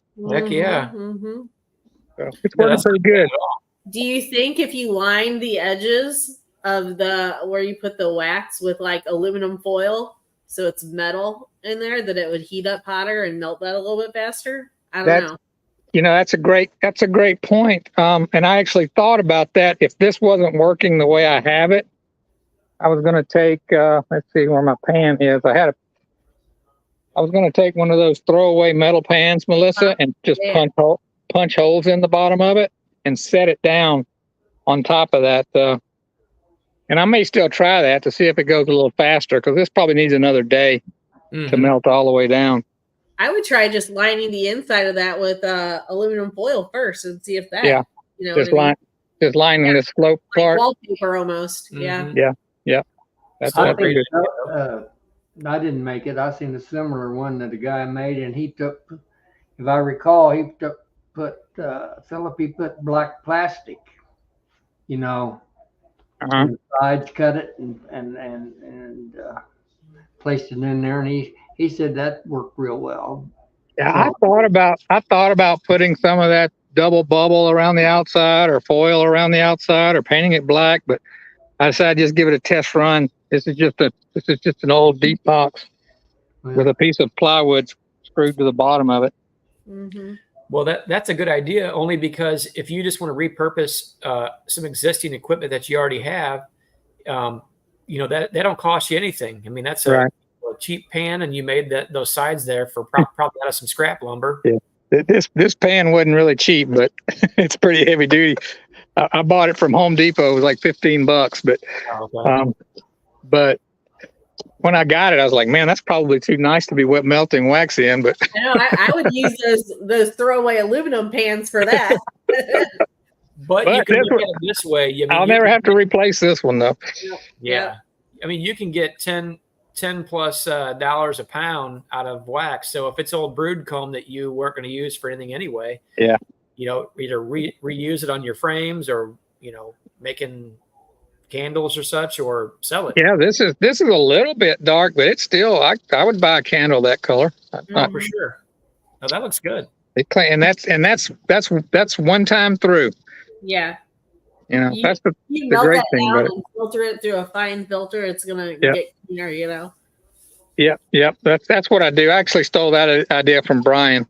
Yeah. You run it through another paper towel right before you make your candles. It gets it really clean. Yeah. No, not a bad idea at all. Well, and you know what? You have a lot of those high temperatures to help support that pretty easy. So. Oh yeah, we don't have to have insulation or paint anything black around here. It gets so hot. Oh yeah. We have a couple of the Hilco solar wax melters. I think they're like $150 ish. You can get them on sale for more than that, I bet. Well, I don't know. The Hilco might be a good deal, but most of them are like over $200 these days. Huh? I got a $3 crock pot. I'm pretty sure Chris had them up at the Missouri conference this weekend for $150, and those work really good. I wish the drip pan was a little bit bigger, because you really have to watch it so it doesn't overflow. Right. But I did notice the reason why it said like something about doing the aluminum foil around the edges is because I have noticed that like if I don't keep the pan clean, keep the slum gum off the bottom where the metal can like be exposed to the light, I guess, coming through, creating the heat. But it takes longer to melt the wax down. So I have to really make sure that I keep that metal scraped pretty good. Yeah. To get it to work really, faster. Yeah, I saw on Brad Hogg's video, he had a really nice one that he just bought. I don't know if it was on, I guess the one he'd made last weekend, but his was real shallow, but it was metal that dripped into a pan just like the ones you normally see, but it was on where they could, of course, in Canada, the angle to the sun can be pretty steep, but he had that thing standing like 45 degrees. But the cool thing about it is he could just lay whole frames in there, or he could lay a queen excluder in there with wax on it and melt it off. Yeah, most of the wax that I send through ours is like Burcombe rat wax or trash comb from when we do all these cutouts and stuff like that. Yeah. It's not normally frames or anything like that. Yeah, I've got two 5-gallon buckets full of oil wax. I still have to run through this thing. Yeah. Yeah, we got 3 out in the backyard just from cutouts from the last 2 weeks, waiting for the bees to finish robbing it all out before I throw them into my wax melter. So it's much. I like the solar wax melter much better because sometimes that smells, that wax, especially if you got brood comb. You don't want to melt that down in your house. It smells so bad. Yeah. Yeah, I actually had some that I kept in the freezer that was had been slimed out by hive beetles, and because I caught it before they had completely cleaned it up, but it had brood in there, and you know how bad brood smells when it goes rotten. Yeah. So that's the first thing I melted down, but it didn't melt down enough that it didn't even go through the paper towel. It was so little of it. Yeah. So I was a little bit discouraged after that first day, but this was the second paper towels. day. Yeah, exactly. You know what I have done though, just as an experiment, I keep a lot of my paper towels, especially the ones I do on the final melt. I keep them for fire starters. But one day I decided to take a bunch of my old primary rendering wax paper towels where I just did a double boiler and poured it through. I took a bunch of that stuff and even some old pantyhose and I threw it back down in some water. If you throw all that stuff back down in water and get it hot, that wax will come out of that and go to the top, and you can recover that wax as well. Yeah. So you don't have to throw that away. You do need that stuff, JW? I got a $3 pawn shop crock pot that I use. I put water in it and I just throw all my burr comb and stuff in that. That's what I use to wax my hives with, Yeah. Yeah. or my frames with. So, but I don't have anything fancy. It's just a reclaimed crock pot. Works very well though, I think. Yeah. I've got a combination honey greenhouse that I do all that stinky stuff in. Yeah. I take that slum, I call it slum cum, and put it on my. I've got 2 or 3 Russian skyons out there around my hung, and if the bees swarm, had 2 or 3 swarms come on the things. Yeah, there's probably what at least 3 5-gallon buckets up at his shop that had like burr comb, so it's got drone comb in it and all this trash in it that's been up at Tom's shop, and he keeps threatening. He's like, "If you don't melt that down, I'm gonna threaten," because it smells so bad, right? Oh, after horrible. that brood dies. But I don't have to smell it. It's not in my house. We get up there at 6:30 in the morning. It smelled like a human being died up there. Well, now I'll tell you, Straussman, something. That stuff tastes a lot better than it smells. But so the time when we filled those buckets with the comb, it wasn't hot enough outside to use the solar wax melter yet. So I'll have to get the turkey roaster, not the roaster, the turkey fryer thing. Well, I'll, boil water in there and dump it in there, and then I'll mold it into some tubs or something. Yeah, you can get the first initial nasty out of it with one of those. Night, Joey. Pretty easy. So, but yeah. What do you have? 2 of those solar wax melters? I think we actually have 3 because we bought that other one, but it's still in the garage. Oh, it does a good job in there. Yeah, works really well inside the garage. We got to dig it out. It's somewhere in the garage. I don't know where. We got it at Nobby. Mm-hmm. So yeah. It's pretty easy. You just throw it like you had yours there. You just throw your stuff in it and walk away from it. That's all it takes, and just come back to it. And like you said, it really does a pretty good job of cleaning it up pretty good. So, Philip, you're in East Texas, right, Philip? Aren't you in East Texas pretty much? Yeah. If you're looking at the whole state, I call it North Central Texas. I'm really near Dallas. So North of Dallas, south of Dallas, north, about 20 minutes north of Dallas. Okay. Around Plano area then. Yeah, I'm just a little south and a little west of Plano. Yeah. I spent my youth and childhood in the western part of that fine state. Did you? Yeah. Grew up there at Oil Patch Brat. did he say oil? mm-hmm. So he's in oil and Yeah. So did I hear that right? You're in oil and cattle? He's definitely got. Oh boy, I hear the He's rumor. more JW is more Texan than I am. I'm an import from Louisiana. That's Okay. That's what you was saying. But I was thinking you were southeast of Dallas for some reason. But My farm is due south of Dallas, down near Corsicana. you know where Alny is? Alny, Texas. It's on north of you. It's a little smaller burg. What's the name of it? Oh, Alny, Olney, Alny, Texas. No, I don't know where that is. Okay, it's on north of you. You don't have to go very far north before you're in Oklahoma. Yeah, I know that. I got a lot of family in that area, so I'm pretty familiar with Texas and Oklahoma, even Panhandle up into Kansas. Yeah, I don't know why anybody would ever go to the Panhandle. I went there once. I got lost. I took a wrong turn and ended up there one time. It gets a lot of crappy weather, but there's a lot of folks. I've got quite a bit of family there, nieces and nephews still, all the older ones. It's my generation's dying of old age.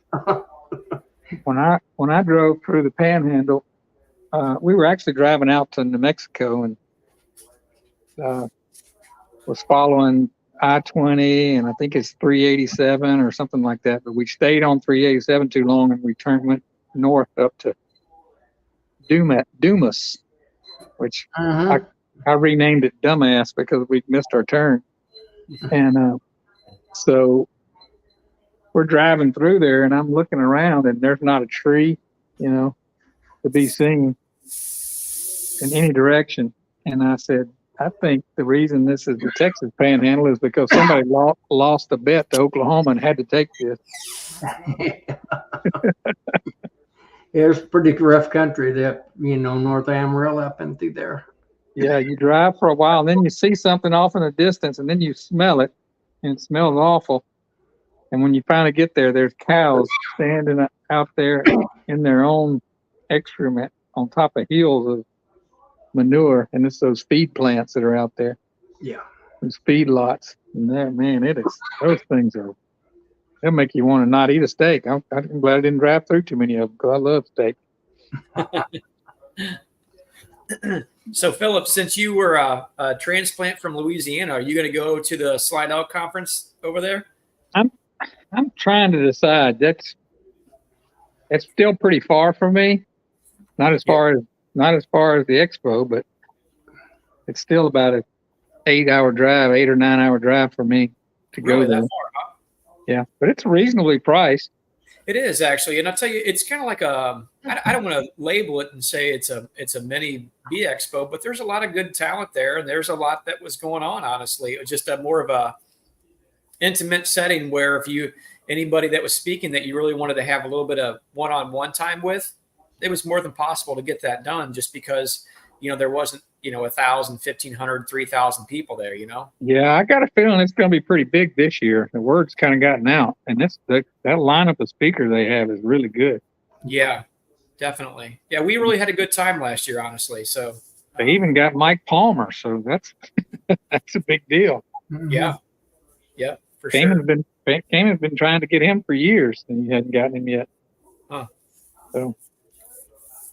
Yeah, that's but a big deal. Changing the subject, if I may bring it up, let's talk a little forage. What's going on in your neighborhood? Have you got any left, Philip, or wet, dry, or what you got for forage? Well, it finally stopped raining here about a week into June, but all the flowers that we depend on had already come and gone. Mm-hmm. So it's been a terrible year. I'm holding out a little bit of hope because the last time I was down at the farm and around here, I'm seeing the mesquite trees in full bloom, and there's a lot of those down there. So that's my last hope, but it's been terrible. I pulled on Saturday. I pulled like 3.5 supers and only got 57 pounds, and that's compared to last year. I got like 287 pounds off these few little colonies at my house. Yeah. So and there might be another 20 or 30 pounds out there, but yeah, it's a rough year for me here personally. I need to ask more people around. I hear some people say, it just depends on if you were in the path of all that rain, which most people were, but a few people got lucky and it weren't in all the bands of it. But yeah, we weren't. It was every 2 or 3 days it would just come and wash out all the nectar. Well, I didn't realize it was that far north, because when you were talking about all the rain, I thought you were southeast of Dallas. No. I didn't realize you was up around the Plano area. So yeah, it cut through here really bad, and it kind of came from the southwest, headed kind of northeast. Yeah, that was kind of unusual for that area, is it not? It was. Yeah, we generally will get some heavy rains, but they're usually earlier. Sure. And then they stop. But this year, I think we had a decent flow for about 2 weeks, and then the rain set in, and it didn't stop for about 8 or 10 weeks. As far as it's not constant rain, but it would rain for 2 or 3 days, and then it'd stop for a day or two, and then it'd start again. How about you, Tom? You got some decent flow still, you think? I don't know that I would say decent. I seen some bees bringing back some pollen the last couple of days. I haven't checked any of my honey supers, but I feel like anything they were bringing back, it was like this. They might find something, but I think it was a real hit and miss.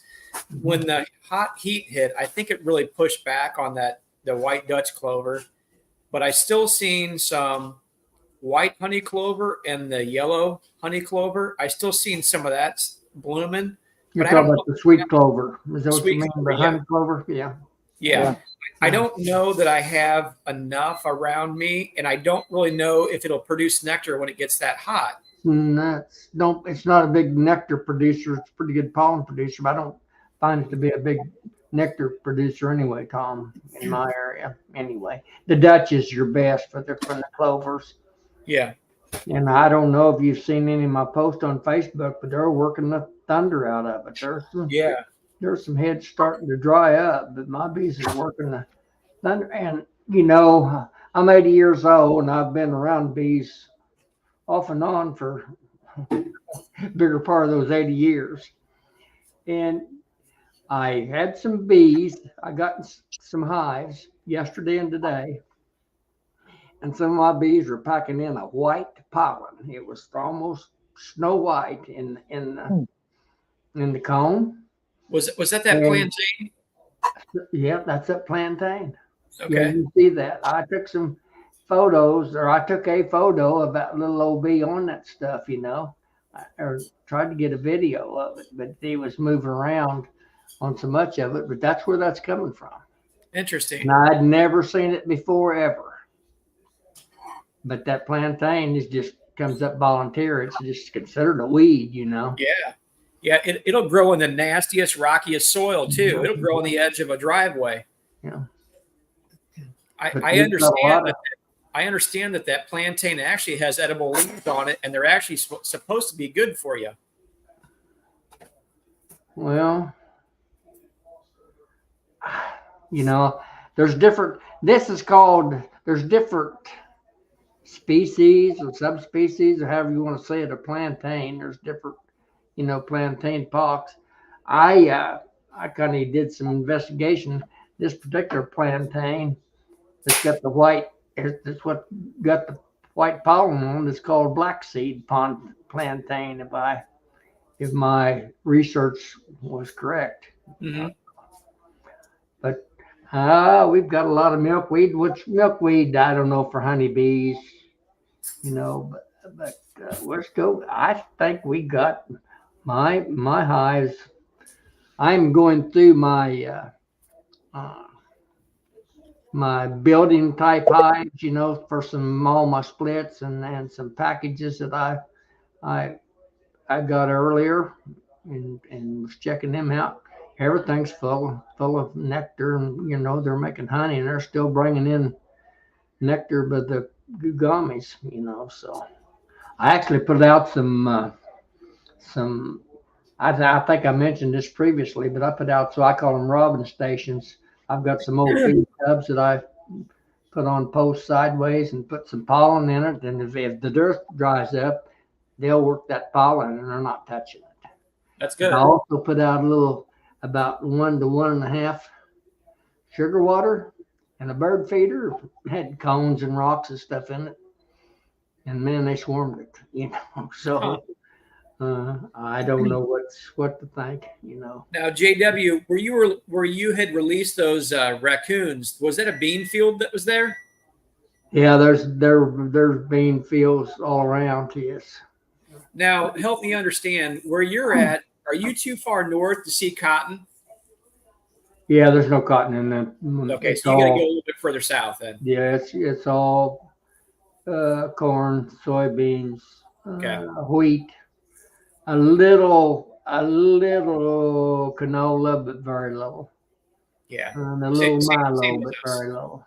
Yeah, but it's primarily corn and soybean country. But I'm not in that black dirt Illinois flat prairie, where they raise the big time corn. It's kind of, if you've seen that video, if you could tell, I'm in rolling hill country. It's not as pronounced as it is in Missouri and places, but it's I'm on the north edge of what they call the Shawnee Hills, so which is similar to southeast Missouri.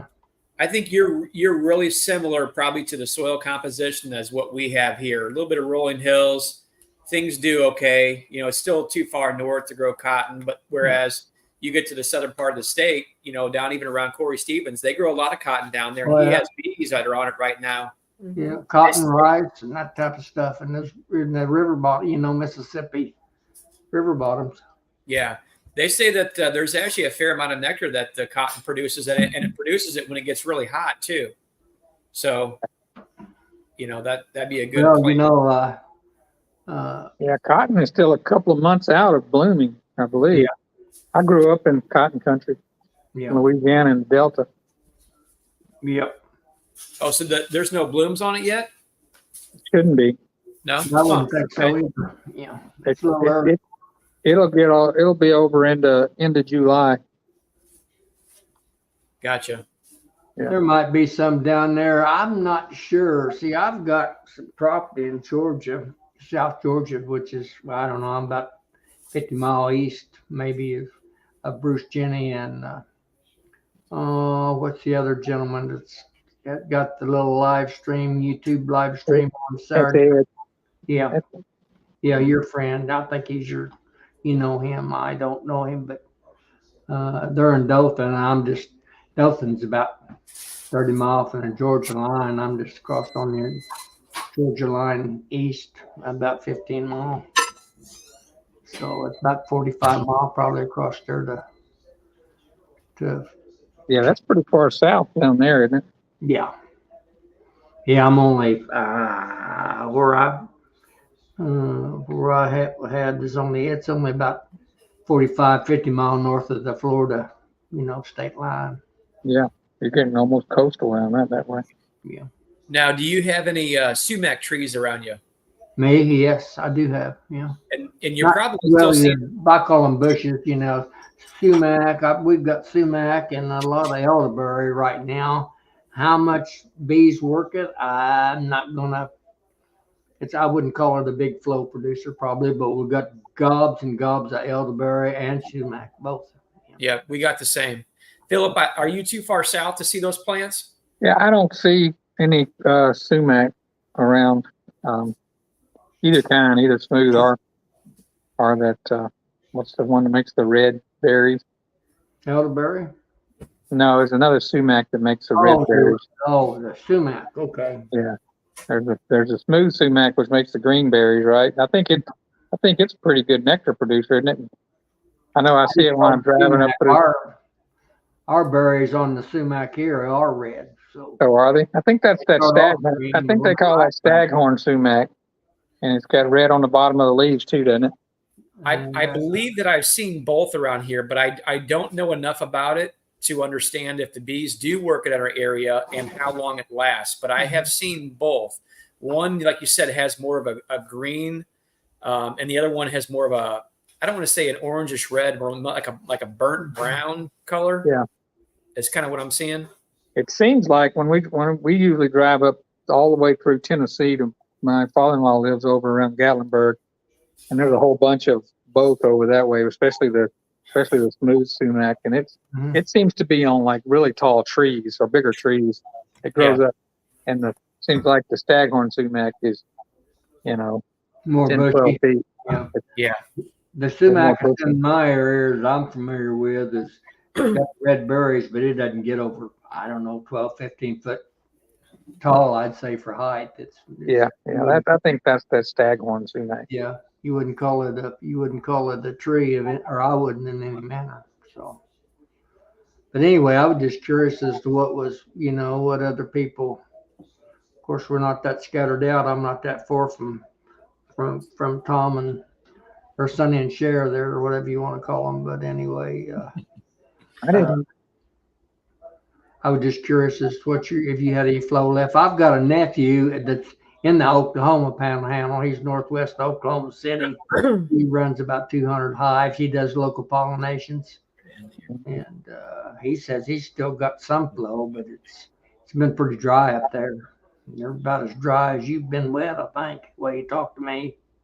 Yeah, out in the Panhandle and west, they've been dry. Yeah.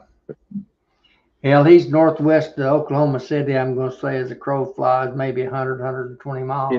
Yeah, he's probably just a little bit west of where all those storms as they pass through.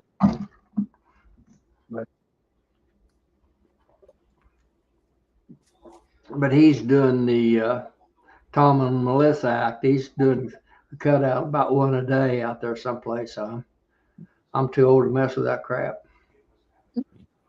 That's for them young bucks. There's one guy that I follow on YouTube that's in Oklahoma. I think I can remember his name. Oh, I bet you. Yeah, But he goes all over the state and does stuff, and I couldn't believe it. Yeah, Man, I'm not willing to do that. I mean, he talked about the different quadrants, and they try to split up who works which quadrant and all this, and they even keep, in certain places, they have like 3 or 4 colonies in the back of people's backyards that they'll work. I'm just like, man, gosh. that's not the one I'm thinking of. There's another guy there, and I think he's in Oklahoma. Well, there's 2 guys in Oklahoma. One's a young guy that puts out quite a bit of stuff on YouTube. I watch occasionally, and then the other one's something homestead, I think, and Okay, he's well, quite knowledgeable. William with Dry Cut, he's in Oklahoma, but he's a small guy. Yeah, He's on these chats quite a bit. I know who you're talking about, but I haven't don't. seen him tonight. The guy that I'm thinking about, I'm not saying they're a big operation, but they are full-time beekeepers, and he does a little of everything.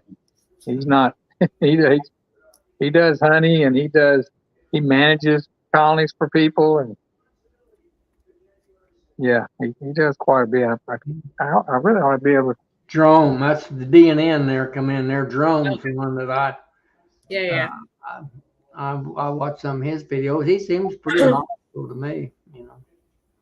I like his approach. Very personable and not a self-proclaimed know-it-all like I am. Somebody's got to teach the rest of us. No, that's a snide remark. I didn't mean that in any way. I don't even put out how-to videos, so to speak. I just everybody's got their own way of doing stuff, and I've looked at enough beehives of other people that I don't ever post them. I'll post videos occasionally, but they just take so long to edit and put it together. Gosh. I got so many that I got so much footage that I'll never get to. It's just like, don't have the energy.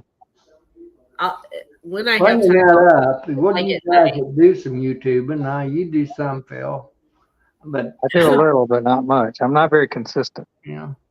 What's everybody using for?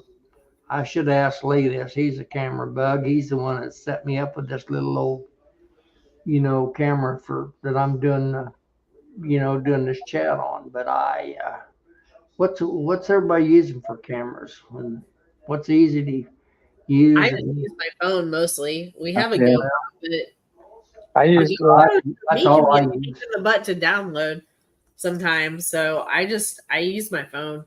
That's what I do. I use my Samsung. Pardon me for interrupting. Once you use the phone, do you download off your phone onto your computer and then got an editing program, or how do you edit it off your phone? Yeah. So we talked to Lee about it. We downloaded Filmora and use that.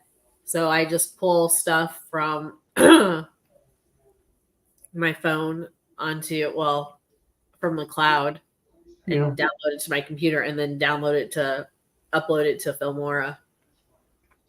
Yeah, that's exactly what I do. I download it to my computer and I do it on my business server, so it gets backed up to. I have a guy that does like some IT for me. It's a friend, but that's the thing is it'll clog up a hard drive pretty fast when you start dumping all that footage in there.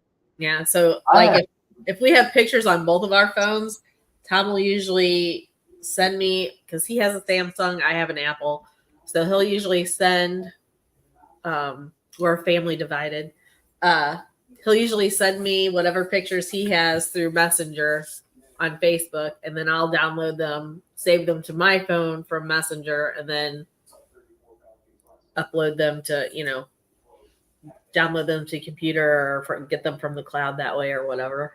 I have trouble getting my iCloud stuff to download on my computer. I'm not real computer literate now. I'll just tell you, I'm not real literate about anything, but in particular computers. But mine is just cut and paste. It's like a directory, but it does take a while. It can take, for a video, it can take 30 minutes to download. Yeah. Maybe when we go down to Slidell, we'll have Lee give us all a little class. How about that? Yeah, There you go. you'll have to give a little school, and I'll feed a steak or two, and You're gonna need to bring about $2,000 to buy all the stuff though to get started. if you got a ton, it's only money. That's what I do. That's funny. Yeah, one of the problems with the phone though is when it gets hot, the phone will quit working. Yeah. Mm-hmm. I run into that this time of year. When I get hot, I quit working. I understand. I actually bought a little umbrella that you put on your tripod. Oh, really? Keeps it. That's Like- good. That's smart. That I guess is, I haven't used it. I just bought it. So it's supposed to help your phone. JW's over here spending money. I'll tell you what. Yeah, You bought an extractor this weekend? Wasn't me. yeah. If you're in the sun, it gets hot in a hurry. But yeah, so I've had that problem with the phone shutting down when you're trying to take a video and you don't realize it until you're done going through the Hive. You're like, oh my gosh. Yeah. Yeah, we could do like Bob Walker, just do everything live. That's what I do too much cussing to us when I'm out there by myself. The bee stings me or something. I couldn't be on there. Dare be on there live because they'd have me barred. She starts screaming and flailing her arms around. I'm like, what's the problem? She's like, I got stung. I'm like, are you serious? No, I don't. It's when She they does. get stuck in my hair, Mm-hmm. then I do look like a crazy person. Yeah. She got stung in the arm today, JW, and she flipped out on the bee. I mean, the bees is just this big, How much damage can it do? Yeah. I'm going to do a lot of damage to you when this live is over.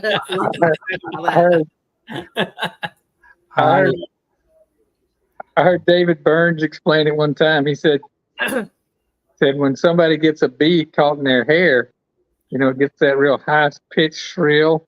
Uh-huh. And it's like, and he says the person starts screaming, I'm gonna die, I'm gonna die. He says, and the bee starts screaming, I'm gonna die, I'm gonna die. So they're both screaming. Yeah, let's Sounds about right. I got Lord, stung I probably average right here today because one got stuck in my hair. Wow. I don't have that problem for sure. So Swarm said bees said no, Ricky. No, he's still in Mexico. He'll be back next week. He'll be back next week, and Lee had to leave early. I'm not a big I hate gloves of any kind. I hate gloves. So I probably only average probably 5 stings a day on my hands, It's really loud. Some days more, some days none, but I'd say by the day, I'll average 5 stings on my hands a day, Uh-huh. but I don't like gloves. I can't work in them. They aggravate me. I wear those neoprene gloves, but now when they get wet on the inside, because Melissa mentioned it, it bothers me. It never bothered me until she brought it up. So those go downstairs and grab those box of those gloves. There's a guy today I seen somebody talking about. But I think it's Stan Gore down there, and I don't know where he is from you, but I don't know where Stan Gore is located. Yeah, he's a little bit south of me. Maybe he may be closer to Waco, I think. Yeah, he's a big fan of taking those. You can buy those liners, glove liners. Yeah. Put them inside of the nitro gloves and so forth. Those I need to try that because I actually have some of those in my drawer in there because I went to when I went up to Minnesota in the wintertime, they recommended you have those liners on. So we So have a white liner. I don't know, white or gray. Use I think The ones I have are black, but they're like synthetic socks, but just for your hands. I think it was on that Texas friendly stuff. Someone was talking about it. And Stan's a big.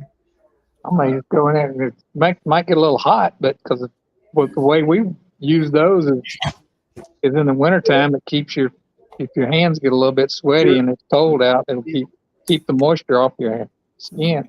Yeah. Them So- guys, they'll absorb the moisture that's created by those nitro gloves. And Yeah. When they take them off, I just dry them up and reuse them. I don't know. I've never done it. Like I said, I hate a glove of any kind. I'm glad you said that. I'll check that out. So my problem with the blue nitrile gloves is they're so thin they constantly rip, right? Yeah, I use the black ones. They're 9 mil. But aren't the bees like more aggressive with the black gloves? That's why I didn't get the black ones. So I use these green ones, and they are 8 mil. Got them off Amazon. Here, hold it up there. I can't find any of those things that's big enough to go in my hands. I've got big hands. Well, these are large. I don't know. We'll I bring some- bought an extra large 9 mils from Harbor Freight, and the bees don't. There's something about that texture. The bees just don't see that as something they want to sting. I'm not saying they haven't stung me through them, but yeah. But they don't go after them. Yeah. Mm-mm. I don't like going gloveless because I don't want my hands to get sticky and nasty and crap to get underneath my fingernails. So It just depends on how much I'm going to be doing. If I'm just doing a little bit, I won't bother them. And sometimes I'll give myself like a 5 sting limit, and then I'll go to them. But yeah, After so that. I've had great luck with these. I don't notice them being like as wet as the blue nitrile gloves. I think it's because they're thicker. Right. I don't notice it as much. But yeah, I can wear a pair of these pretty much all day in the bee yard, and they don't rip. So That's good. Yeah, the black ones there. It just depends. You might have one pair that lasts 3 or 4 trips to the bee yard, and you might have one that doesn't make it 10 minutes. yeah. It just depends. And are the black ones like textured? Like, I don't know if you can see, but these are kind of like got. No, the ones I have are pretty much smooth. These have like bumpies on them, so they're. Oh, okay. They may be a little stronger. Them's dishwashing gloves. That's for women. Tom uses them too. These are actually, this is his box. His are large, mine are medium. Have y'all heard from your fearless leader? Melissa, have you heard from Ricky or Ruth or No, not really. It's been a couple days. They're supposed to be Just what he posts on Facebook. Yeah. And would they be back next week, you think? Pretty sure. Yeah. I don't remember what day he was coming back, but I thought it was this month, sometime at the end of this month, and we only have a couple days left. I In was this going to say the month is June's about history. Yeah, let's see here. Hey, Carl. Yeah, the month's up on Saturday, so I thought he was coming back this month. So, yep.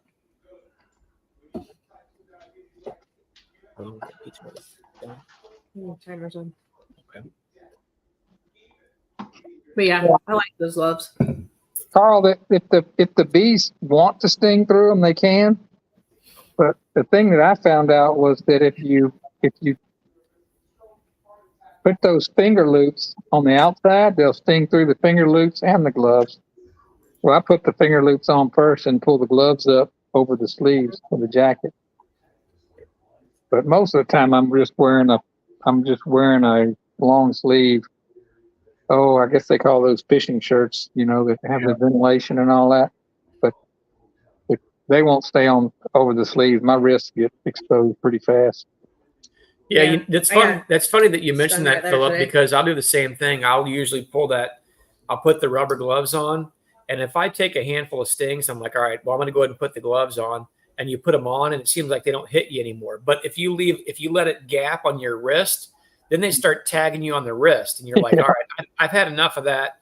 So then you pull it down and put the little loop over your thumb or finger or what have you, and it seems like it subsides. And I feel like the same thing holds true for if I go with short sleeve and put gloves on, then they start hitting me on the arms until you have on a long sleeve and they don't mess with you as much. Right. So I don't know if maybe by utilizing a glove and or a t-shirt or something, maybe, and this is just thinking out loud, I have nothing that says this or is any kind of truth to it. Maybe you're kind of somehow masking your scent just a little bit. I think that's it. I think that there's a smell on your skin that they pick up on. Yeah. Because when I would wear the gloves with the loops on the outside, the bees would also, I'd look at my wrist and they were trying to tunnel underneath the cuffs. Yeah. But when I would pull the glove up over the sleeve, they wouldn't try to tunnel from the other direction underneath the glove. Yeah, that's kind of odd. And, I never really thought about it much until you just mentioned it, but that was what I was doing. And now that you had kind of, backed that up, I feel like maybe that's, could be a part of what it is, I never, I'd take somebody hits on my hands or whatever. I'm like, all right, I'm done with this. You put on gloves. And if you, like you said, you leave that gap in there, they start hitting you on the wrist and you go ahead and pull it in. So anymore, when I'm going to be diving into one of these cutouts, unless these bees are just downright being ignorant, I just put on those cheap gloves, nitro gloves. And when I'm done with them, I just rip them off and throw them down. And when I'm going back to it, I put on another pair. So it's really easy. And I mean, your hands sweat like the dickens in them, they're just, you tip your hand up. And if it pulls in there, some of it's running down your arms a little bit. So that's kind of a pain, but at least when I'm reaching in, grabbing some comb out of something, I still have good dexterity and I can feel when I'm on a bee. And if you get it just right, she'll sting through that. But most of the time I feel like it helps out. And I'll still take stings, but I'll take less stings. I have a solution What's for that? the sweat drip. Those sweat bands that you used to get for your wrists. Hey, I finally broke down and bought some of those old school headbands because of that sweat running down in my eyes. Yeah. But I always forget to take them with me. Well, I always say when it's hot and we're gonna be in the bee yard all day, I'm gonna get my camel back thing. Yeah, that'd be and good. I forget everything. I've not done it once. I used to wear leather work gloves, and man, they don't sting through them, but they sting them. And I figured out after a few months of messing with them, like the bees are really way more aggravated than they should be, and it's because I was going in with those leather work gloves, which were just soaked with bees in them. Yeah. Yeah. As soon as I would go in and they would start stinging these gloves, I'm like, all right, I got to change. The other thing I noticed they sting a lot was, when you go to Home Depot and you can buy those 3-pack of those real cheap work gloves and they have like a black. That fuzzy stuff. Yeah. Yeah. And then on the back side, you can get them in like red. They come in like yellow, red, like a canvas or something. Gray. That's right. When I wear those sometimes, because I'm, pulling stuff out or doing whatever, for whatever reason, those bees start hammering that. And I'll take a handful of stings. I'm like, all right, I'm done with this. So I don't know if it's the scent, if it's the color, or a combination of both, but they don't like them. And they're like attracted to them. I take some of these stings and I'm like, all right, I'm done here. when I wear what is it? It's like a felt beanie. Mm-hmm. They won't even hit my face. They'll be on the side of my head, just stinging the hell out of that toque they call them in Canada, I guess. And I can just, all I have to do is just reach up there and pinch the bee and throw it down because they're just so focused on that, something about that texture of that. Well, it's felt wool. I've heard before that they don't like. I call it felt. It's not felt. It's called fleece. Yeah, fleece. So fleece, probably wool. I've heard they don't like wool. Oh, for is it? whatever reason. But yeah, when I wear those things out, man, they come right at them. And they, to a lesser degree, they'll go after the synthetic hats like that too. But boy, those fleece ones, they really don't like. So DC's Bees mentions this Apis Tactical, and I just looked it up on my phone. Cayman Reynolds actually had in his last video was using some of these. Apis Tactical, what is that, a glove? Show it. It's a glove. Yeah, I don't know how to put it on the screen, so I'll just kind of hold it up there. All right. Tilt it down a little. There you go. Let's see. Okay. Where So that's made for beekeeping? I guess it is. Apis, it's got a bee on it, yeah. I mean, they don't seem really cheap. This says $32. Yeah, if they're made for beekeeping, they're not cheap. Right. I'm just gonna stick for right now. I'll stick with the. I keep the long. What's those cheap gloves that I use sometimes? The regular beekeeping ones. What brand are those? Remember? I don't know. They're like just but it's called Buckos. Buckies or Buckos, something like that. The lady in our near our some Fox and Hound ones at Nobby, but Yeah, I haven't used them I yet. haven't used them. I only like to use those when the bees are being really mean, because if I would rather not have to wear gloves at all. I'm like JW. I don't like wearing gloves, but it is nice when you get the propolis, especially when it's sticky. If you wear the thin ones, like we're just talking about, at least you can keep that off your hands. So when I climb in my truck, I don't have this crap all over my steering wheel, So you can rip them off, throw them in the back of the truck, and then do what you have to do. And if you need to put on another pair, you can.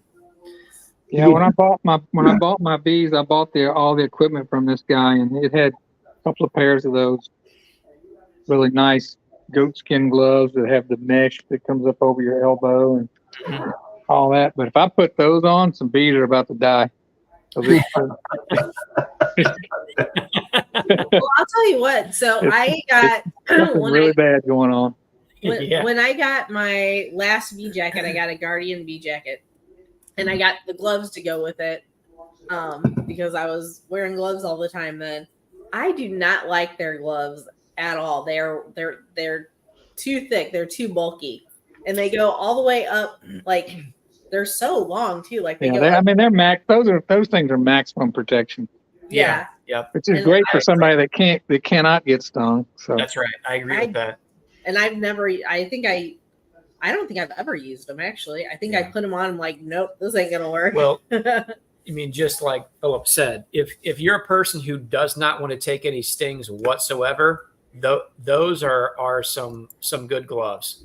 You definitely want to use those. But if you're a person who doesn't care to take some stings, or you still want your dexterity, they're pretty thick. So I think that's how he designed them, but on purpose, is he made them so that they will be really thick and offer great sting protection. So if that's what you're after, those gloves are good. So just because Melissa doesn't like them doesn't mean that they're not good. Because I think that he makes some really good stuff. He said before that they go up that far to protect your to give you an extra layer of protection with your jacket too, so you're not tearing up your jacket so much. And it makes perfect sense. Perfect sense. So what is that? What's his name that does that Guardian bee? Terry Chapman. Terry Chapman, that's right. Terry Chapman. Terry, yeah. Mm-hmm. Yeah, I was making fun of them at the Bee Expo because him and Randy were right next to each other. Yeah. And I was like, how can you guys be friends? I said, you guys are like Oscar and Felix. I said, you guys, I got one guy that makes a suit that bees cannot sting through, and there's another guy that's his best friend that won't put on a suit until he gets stung 1,000 times. I mean, his jacket is really nice. Like I like my Guardian bee jacket. It's just heavy. Yeah, it offers good sting protection. The stuff that he makes is very well thought out. I think it's built to last.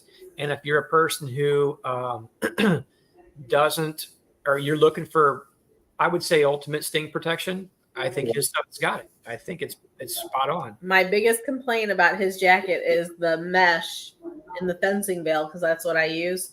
The mesh is way too thick. It's hard to see out of sometimes. Yeah. Well, if you got about $250 laying around, you can get a really nice one from the bee supply, but it's way more than I want to spend. Yeah. Tom's got his jacket from Comfort Pro, and I like that jacket. Yep, I bought 2 of them. I And bought the mesh is really thin. It's easy to I see. bought a full bee suit from. It's just something that came across, online. It's called Cocoa Bee, and they don't make very much, but it's probably something from China. But it was like $115 for a full suit, and it's fully ventilated. So That's not bad. I really like it. It's why, and I don't like to wear it all the time, but when I've got a lot to do, I can. It's probably the coolest thing I have because I can just be in my underwear underneath it. Yeah. And that's what I do about all the time anyway. So I just run around in my underwear. I'm out in the sticks. Yay. I don't know why you're doing that to me, JW. Golly. I'm going to get me. You need to order me a dozen of those suits you sent me. What'd The you say? text that you sent me the suits for, I want about a dozen of those. Those Oh, the Comfort ballerina Pros? suits. Huh? The Comfort Pro? No, those ballerina suits. Oh. What did you send him? Private joke there, I Philip. was messing with them earlier. I don't know if I want to know this. I know. Am I? Yeah. So the one thing I do like about the Comfort Pro, we were talking about the gloves, and Tom was saying about them stinging him on the wrist or whatnot. The wrist, the elastic in the Comfort Pro is really tight. It's not too tight. No, but like I was comparing it to my Guardian jacket. It's a lot tight. Like the Comfort Pro elastic like sticks to my wrist, so I can tuck those green gloves. I can tuck those underneath the wrist on the Comfort Pro jacket, and it stays there. Or the Guardian is a little bit loose. She's not supposed to be wearing my jackets. Those are mine. She has her own. And I'm thinking she needs to leave her own jacket on, not be muddying up mine. My jacket stays in the work truck, and then there's the extra one downstairs, and that's the one I was using. The extra one is mine. I bought that, JW and Philip. She's taking it from me. I don't wear a jacket a lot unless they're extra feisty, to be honest with you, just to veil most of the time. Yeah. However, I bought one on a spur of the moment at that Illinois conference. It was this Quincy last year off of John, them yellow ones, them Hilco light ones. Yeah. And that's about the coolest thing for a bee jacket. And I don't get stung to it, No? First thing I did on them bee jackets or any of them, I've had some in the past. First thing I do is cut those loops y'all were talking about. I cut them off. They bug me too. I tuck mine up the sleeve a lot of times. Yeah. Yeah. If I'm not, I might tuck them in. Yeah, I'll either tuck them in, or if I put them on, it's if I'm going to put my gloves on over the top of them to keep the sleeve from riding out of the. I just take scissors and cut them off. They bug me, so I don't, and I don't normally wear gloves, so I just cut them off. So. Yeah. Yeah. Jeremy mentions that the new Guardians had the Velcro wrist, and I'm pretty sure he's correct. Yeah, I do have some jackets. I think they're like Daydan or something. That's the ones I got from that guy. Now they're really nice, and they have those Velcro wrists, which you can tighten them as tight as you want. Well, those fox sounds like they're canvas. They're hot as stink, man. Excuse me, These those don't think so. like Charlie wears or your buddy down there, the boy that does the VSH bees down there. I'm having a senior moment. So Moore's Homestead, I've not done it, but I know for a fact Better Bee has a video on their YouTube channel on how to clean your gloves. I watched it, but I cannot recall how you're supposed to do it. Yeah. Joe, I'll tell you what I'm told, and I don't wear gloves. Here's what I'm told for some old time beekeepers, is you get that clean any cleaner in your household cleaners that's got pure lemon or pure orange in it, and that orange will take the propolis and stuff off. Actually, Joe May, the skinny beekeeper, had just did a video about a week ago showing it. That's what he was using, that orange cleaner. Joe's old school on that stuff, so he probably would know. Yeah. So he has a video on it, Morris. You look up Joe May, skinny beekeeper. He's got a video on how to clean the propolis off of the glove. That's what he and I think. What's his mentor down there? The Fat Bee Band down there. Yeah. In Georgia, he's down there by. He's just up the road from Dawson Burrell. If you guys, that's where. That Fat Bee man is. I don't know. He's a mentor to a lot of beekeepers. All I know is I had a pair of gloves once and they got wet, and I just left them out to dry, and they will fit a toddler now. They get hard. They get hard when they get wet. They shrunk up, and I don't have them anymore. Well, that's what the guys the old timers use. I think that wear gloves is. I've heard more than one tell me that whatever that orange cleaner is, and I'm not too much into cleaning. I only take a bath about every 3 months. Hey, you better take a bath before you come hang out with us down in Louisiana, or you can be spending a night in a raft out in that. Well, You'll be sleeping in that boat. Maybe I'll cut it down to once a month then. Special occasions. Hey, I was kind of hoping you get a bigger motor on that boat you bring No, down. I'm not pulling you. I'll pull you up one of them swamp holes, run you out through that. Hey, I'm going to bring my wakeboard. JW, his life insurance is paid up. It's all good. I may work out a deal with you, kiddo. Oh boy. I don't know. I'm thinking about bringing fishing. You know, I've just got a smaller fishing boat with a lot of electronics on it, but I may go across and go back over to Georgia. You know, I do a lot of fishing over there I'm not saying I will, but I'm thinking very seriously about bringing the boat down through there with me. And I want to get a hold of I think that house has a boat slip, actually. I think that house has a boat slip. I'm not big. I don't know whether that's brackish or salt water there where that is or not. I would imagine it's brackish. I would think brackish, but maybe it's not. Maybe it's just because I'm not real fond about running my freshwater fishing boat, you know, and that. Yeah. Is it Pontchartrain? Is that where the house is? Yeah. It's like it's just north on Lake Pontchartrain there. Let me see if I can pull it up here. Yeah, when I was a kid, I went crabbing on Lake Pontchartrain. That was a lot of fun. Yeah. But they lived on like a canal. We had to be in a canal for a long time before we finally got out on the lake. Out on the lake, yeah, I imagine. Yeah, it's down in That's all a swamp hole around there. So, I don't know if you can see it on there. See it? Make it bigger. Do you see where it says Eden Isle? Yeah. Right there. Now, look north. There's Slidell right there. Mm-hmm. Right. We're going to be staying right down there in Eden Isle, which is right there on the bridge that goes over Lake Pontchartrain. That's cool. We're kind of east of North Shore, between 10 and 11 right there in that Eden Isle. So there's all those canals that are in there. So I don't know. I'm guessing maybe that's just all freshwater, but I can't say for certain. I think it's freshwater. Everything's so channeled, that's saltwater, except when the hurricane comes through. Can't really get back up that far. Yeah, I think you'd have to go a little bit further south, and then there's that canal that comes up in there called the Rigolets. The Rigolets. Rigolets? I don't know.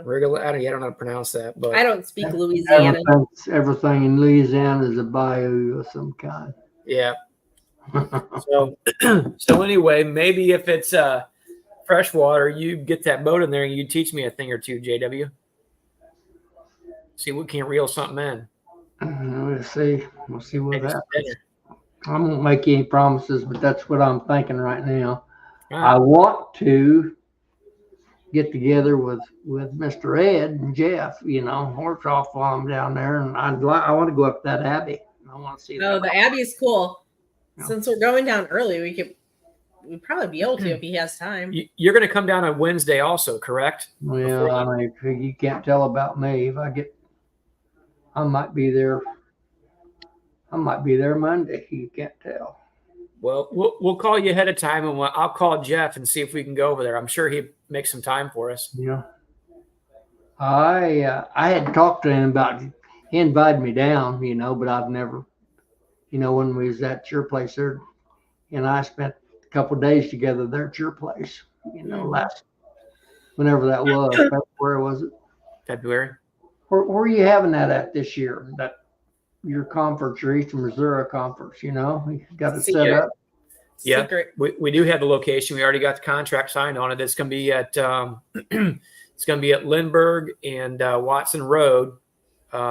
It's right near the intersection of where Interstate 44 and 270 come together. That's kind of the edge of edge of Kirkwood and Sunset Hills. Basically, there's they just got through rehabbing the entire facility. It was a Holiday Inn. It's still a Holiday Inn. Still a Holiday Inn, but it's pretty nice. I mean, they did it up right. The whole conference center has all been freshened up, and it's pretty top notch. We can get 400 people in there. So it'll be February 7th is the banquet and the 8th is the workshop. Yep. We'll have some. Hopefully, you'll be able to get some speakers to announce pretty quick. I've got 2 lined up so far, and I've got a couple more up my sleeve, and we'll see what happens with that. We're not gonna announce anything just yet, but Sure. but before too long, we'll get something set up, or we'll have that pushed out there. So, well, hey guys, I think I'm going to shut this thing down. I still have to get some more grub in my belly. So, Well, you've been eating the whole time.